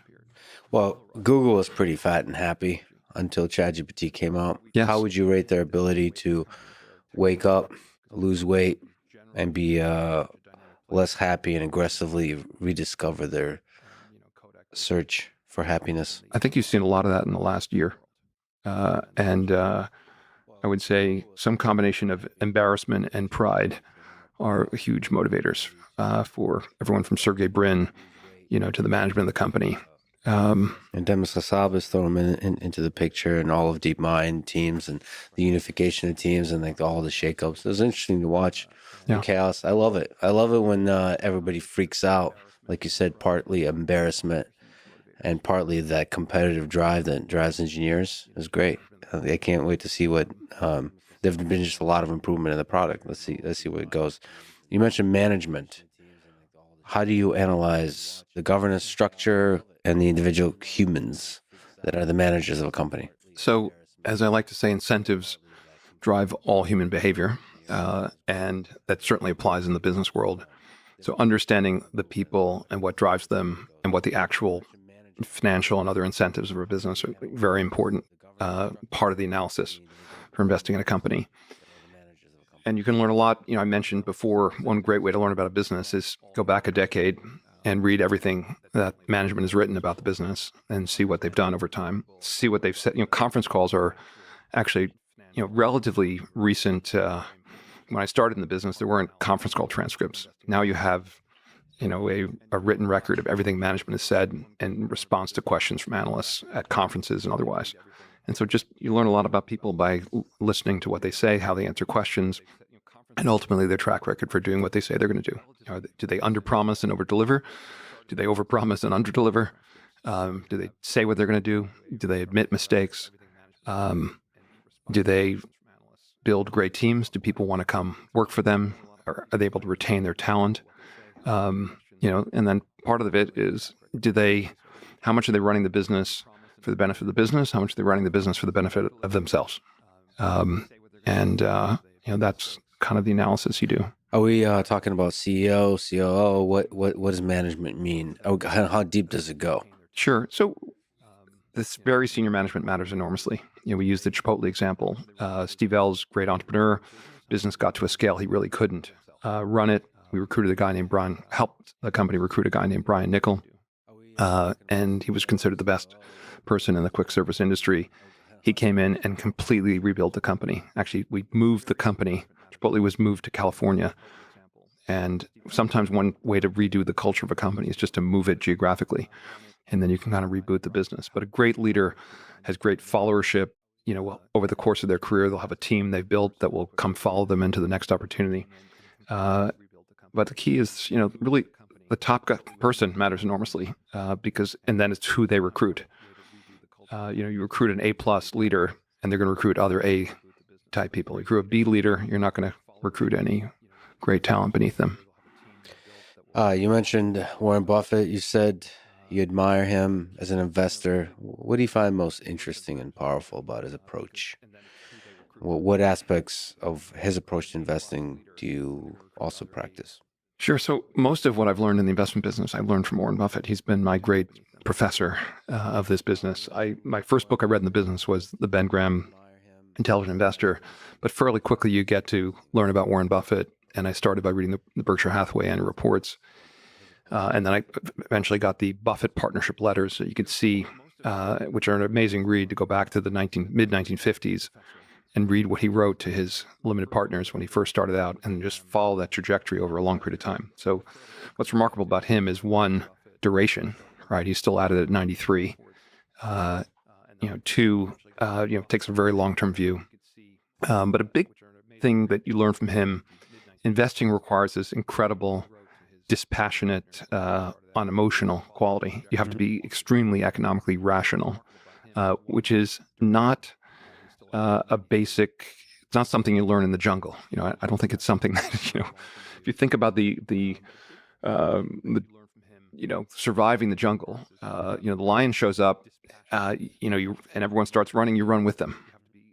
That does not work well in markets. In fact, you generally have to do the opposite, right? When the lemmings are running over the cliff, that's the time where you're facing the other direction and you're running the other direction, i.e. you're stepping in, you're buying stocks at really low prices. Buffett's been great at that and great at teaching about what he calls temperament, which is this sort of emotional or unemotional quality that you need to be able to dispassionately look at the world and say, okay, is this a real risk? Are people overreacting? People tend to get excited about investments when stocks are going up, and they get depressed when they're going down. And I think that's just inherently human. You have to reverse that. You have to get excited when things get cheaper, and you got to get concerned when things get more expensive. You've been a part of some big battles, some big losses, some big wins. So it's been a roller coaster. Mm-hmm. So in terms of temperament, psychologically, how do you not let that break you? How do you maintain a calm demeanor and avoid running with the lemmings? I think it's something you kind of learn over time. A key success factor is you want to have enough money in the bank that you're going to survive, regardless of what's going on with volatility in markets. People who, one, you shouldn't borrow money. So if you borrow money, you own stocks on margin, markets are going down, and you have your livelihood at risk, it's very difficult to be rational. So key is getting yourself to a place where you're financially secure. You're not going to lose your house, right? That's a kind of a key thing. And then also doing your homework. Stocks can trade at any price in the short term.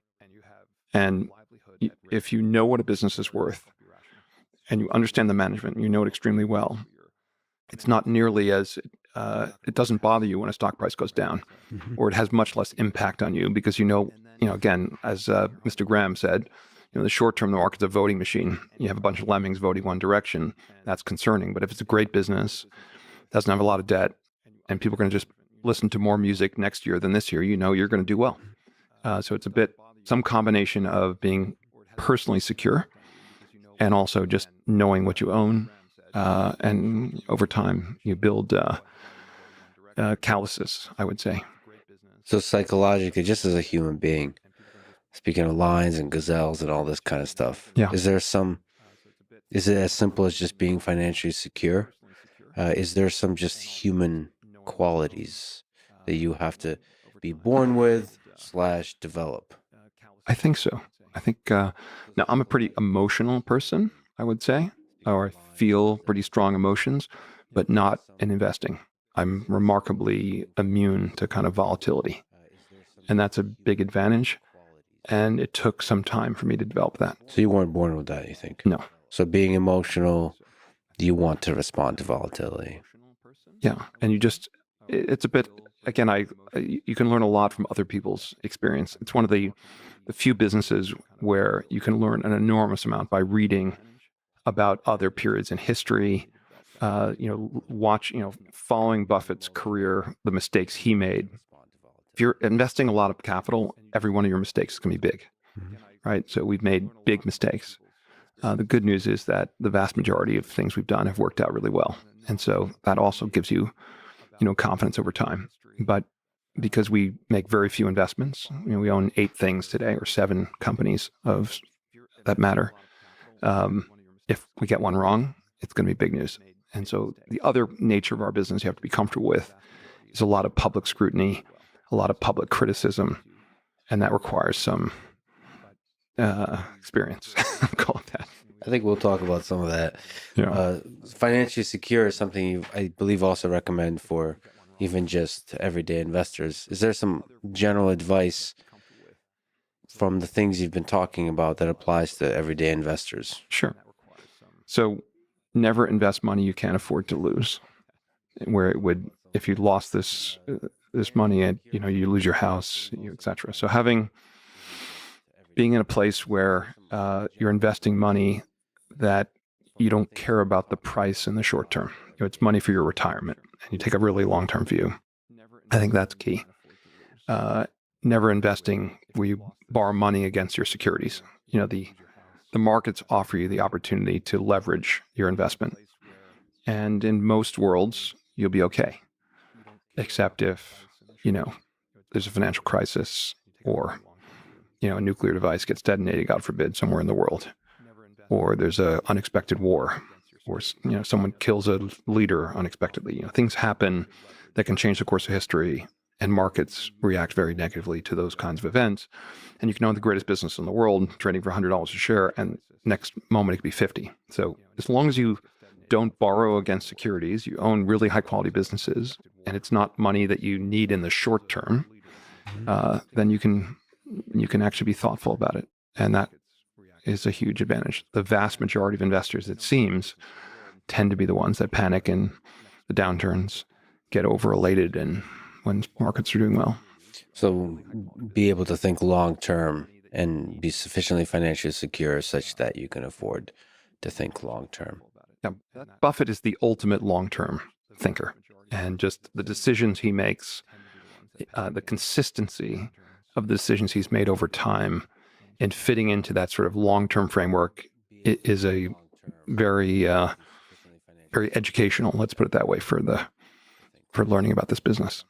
So you mentioned 8 companies, but what do you think about mutual funds that for everyday investors that diversify across a larger number of companies? I think there are very few mutual funds. There are thousands and thousands of mutual funds.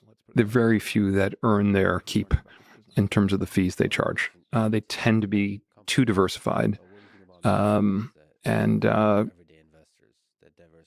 too short term. And you're often much better off just buying an index fund. And many of them perform, they look, if you look carefully at their portfolios, they're not so different from the underlying index itself, and you tend to pay a much higher fee. Now, all of that being said, there's some very talented mutual fund managers. A guy named Will Danoff at Fidelity's had a great record over a long period of time. The famous Peter Lynch, Ron Barron, another great long-term growth stock investor. So there's some great mutual funds, but I put them in the handful versus the thousands. And if you're in, the thousands, I'd rather someone bought just an index fund, basically. Yeah, index funds. But what would be the leap for an everyday investor to go to investing in a small number of companies, like 2, 3, 4, 5 companies? I even recommend for individual investors to invest in, a dozen companies. You don't get that much more benefit of diversification going from a dozen to 25 or even 50. Most of the benefits of diversification come in the first, call it 10 or 12. And if you're investing in businesses that don't have a lot of debt, they're businesses that you can understand yourself. You understand, actually individual investors did a much better job analyzing Tesla than the so-called professional investors or analysts, the vast majority of them. So if it's a business you understand, if you bought a Tesla, you understand the product and its appeal to consumers. It's a good place to start when you're analyzing a company. So I would invest in things you can understand. That's kind of a key. You like Chipotle, you understand why they're successful. You can go there every week and you can monitor Is anything changing? How these new how's chicken al pastor? Is that a good upgrade from the basic chicken? The drink offerings improving. The store is clean. I think you should invest in companies you really understand. Simple businesses where you can predict with a high degree of confidence what it's going to look like over time. And if you do that in a not particularly concentrated fashion and you don't borrow money against your securities, you'll probably do much better than your typical mutual fund. Yeah, it's interesting. Consumers that love a thing are actually good analysts of that thing, or I guess a good starting point. And by the way, there's much more information available today. When I was first investing, literally we had people faxing us documents from the SEC filings in Washington, D.C. Now everything's available online. Conference call transcripts are free. You have AI. You have unlimited data and all kinds of message boards and Reddit forums and things where people are sharing advice. And everyone has their own, by virtue of their career or experience, they'll know about an industry or a business, and that gives them. I would take advantage of your own competitive advantages. I'm just afraid if I invest in Chipotle, I'll be like analyzing every little change of menu from a financial perspective and just be very critical. If it's going to affect your experience, I wouldn't buy the stock. Yeah, I mean, I should also say that I am somebody that emotionally does respond to volatility, which is why I've never bought index funds, and I just noticed myself psychologically being affected by the ups and downs of the market. And I want to tune out because if I'm at all tuned in, it has a negative impact on my life. Yeah, that's really important. Can you explain what activist investing is? You've been talking about investing and then looking at companies when they're struggling, stepping in and reconfiguring things within that company and helping it become great. So that's part of it, but let's just zoom out. What's this idea of activist investing? I think recently, in the last couple of days, I read an article saying that more than 50% of the capital in the world today that's invested in the stock market's passive, indexed money. And that's the most passive form, right? So if you think about an index fund, a machine buys a fixed set of securities in certain proportion. There's no human judgment at all, and there's no real person behind it, in a way. They never take steps to improve a business. They just quietly own securities. What we do is we invest our capital in a handful of things. We get to know them really, really well because you're going to put 20% of your assets in something, you need to know it really well. But once you become a big holder, and if you've got some thoughts on how to make a business more valuable, you can do more than just be a passive investor. So our strategy is built upon finding great companies in some cases that have lost their way, and then helping them succeed. And we can do that with ideas from outside the boardroom. Sometimes we take a seat on a board or more than one. And we work with the best management teams in the world to help these businesses succeed. So when I first went into this business, no one knew who we were, and we didn't have that much money.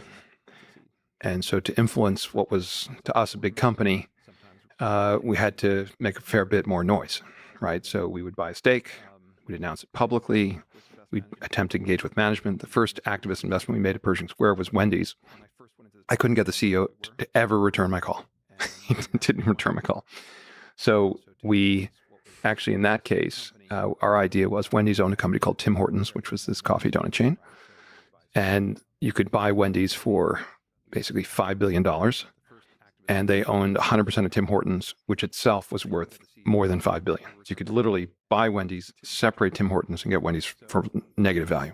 That seemed like a pretty good opportunity, even though the business wasn't doing that well. So we bought the stake, called the CEO, couldn't get a meeting, nothing. So we hired actually Blackstone, which was at that time had an investment bank. And we hired them to do what's called a fairness opinion of what Wendy's would be worth if they followed our advice. And they agreed to do it. Paid them a fee for it. And then we mailed in a letter with a copy of the fairness opinion saying Wendy's would basically be worth 80% more if they did what we said. And 6 weeks later, they did what we said. So that's activism, at least an early form of activism. With that kind of under our belt, we had a little more credibility. And now we started to take things and stakes in companies.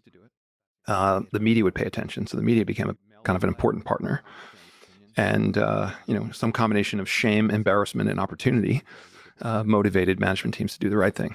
And then, beyond that, there's certain steps you can take if management's recalcitrant and the shareholders are on your side. But it's a bit like running for office.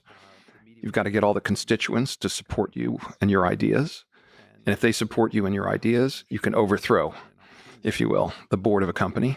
You bring in new talent and then take over the management of a business. And that's the most extreme form of activism. So that's kind of the early days and what we did. And a lot of the early things that we did were, call it what we call sort of like investment banking activism, where we'd go in and recommend something a good investment bank would have recommended. And if they do it, we make a bunch of money, and then we moved on to the next one. And then we realized an investment in a company called General Growth was the first time we took a board seat on a company. And there it was some financial restructuring and also an opportunity to improve the operations of the business, sit on the board of a company. And that was one of the best investments we ever made. And we said, okay, we can do more than just be an outside the boardroom investor. And we can get involved in helping select the right management teams and helping guide the right management teams. And then we've done that over years. And then I would say the last 7 years, we haven't had to be an activist. An activist is generally someone who's outside, banging on the door, trying to get in. We're sort of built enough credibility that they open the door and they say, hey, Bill, what ideas do you have? So welcome. Would you like to join the board? We're treated differently today than we were in the beginning. And that is, I would say, some people might just call it being an engaged owner. And that, by the way, that's the way investing was done in the Andrew Carnegie, JP Morgan days, 150 years ago, right? You had these iconic business leaders that would own 20% of U.S. Steel. And when things would go wrong, they'd replace the board and the management and fix them. And over time, we went to a world where mutual funds were created like in the 1920s, 30s, index funds with Vanguard and others. And that all these controlling shareholders would, kind of gave their stock to society or their children and multiple generations. And there were no longer kind of controlling owners of businesses, or very few. And that led to underperformance and the opportunity for activists over time. And what activism has done, and I think we've helped lead this movement, is it restored kind of the balance of power between the owners of the business and the managements of the company.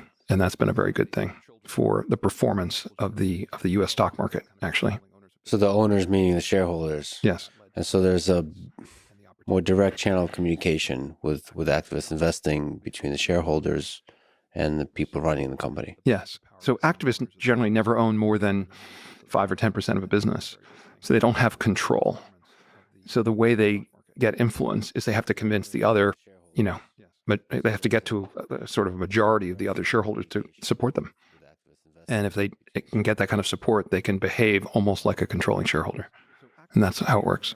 So the running of a company is, according to Bill Ackman, is more democratic now. It is. It is. But you need some thought leaders. So activists are kind of thought leaders because they can spend the time and the money. A retail investor that owns 1,000 shares doesn't have the resources or the time. They got a day job. Whereas an activist's day job is finding the handful of things where there are opportunities. So on average, is it good to have such an engaged, powerful, influential investor helping direct the direction of a company? It depends who that investor is, but generally I think it's a good thing. And that's why, one of the problems with being CEO of a company today and having a very diversified shareholder base is the kind of short-term, long-term balance.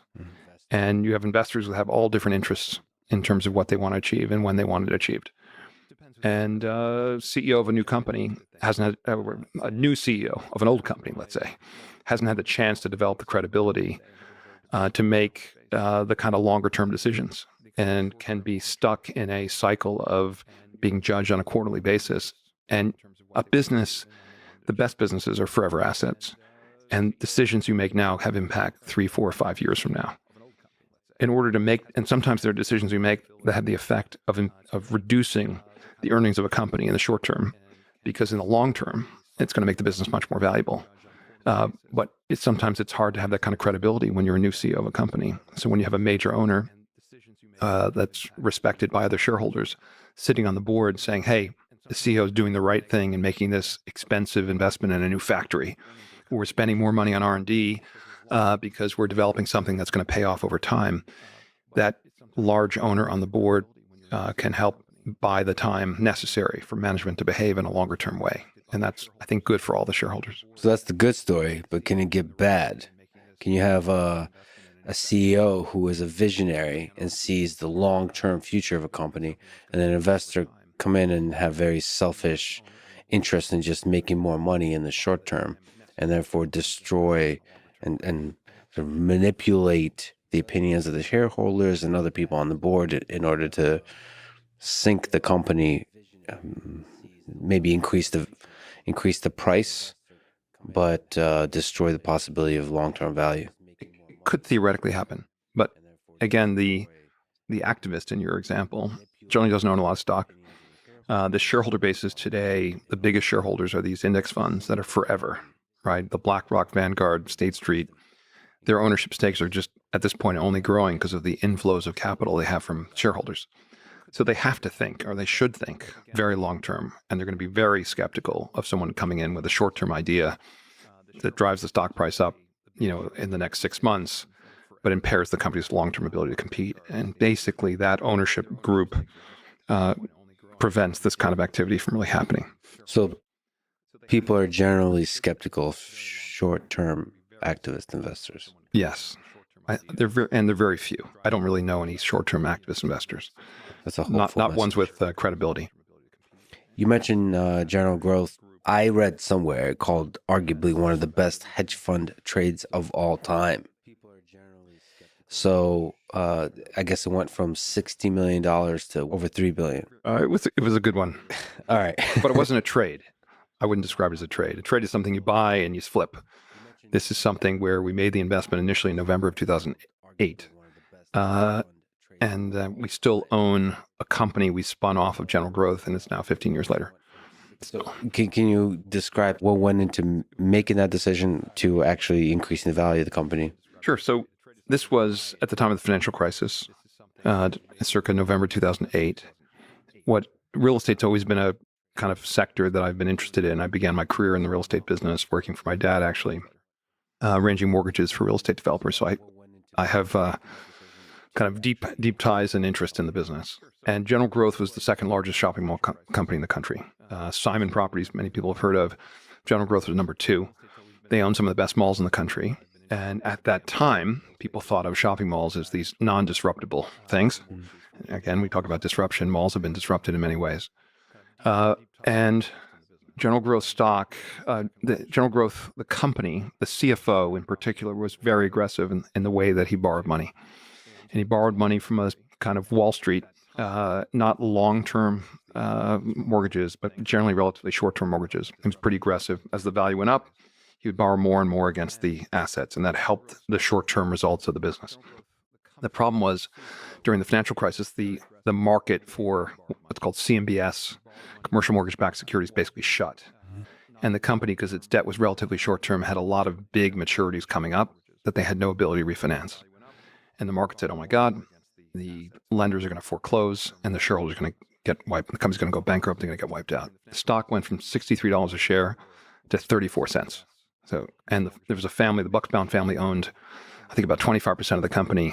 And they had a $5 billion of stock that was worth $25 million or something by the time we bought a stake in the business. And what interested me was, I thought the assets were worth substantially more than the liabilities. The company had $27 billion of debt and had $100 million value of the equity, down from like $20 billion. Okay. And one, that, sort of an interesting place to start with the stock down 99%. But the fundamental drivers of the mall business are occupancy. How occupied are the malls? Occupancy was up year on year between 07 and 08, interestingly. Net operating income, which is kind of a measure of cash flow from the malls, that was up year on year. So kind of the underlying fundamentals were doing fine.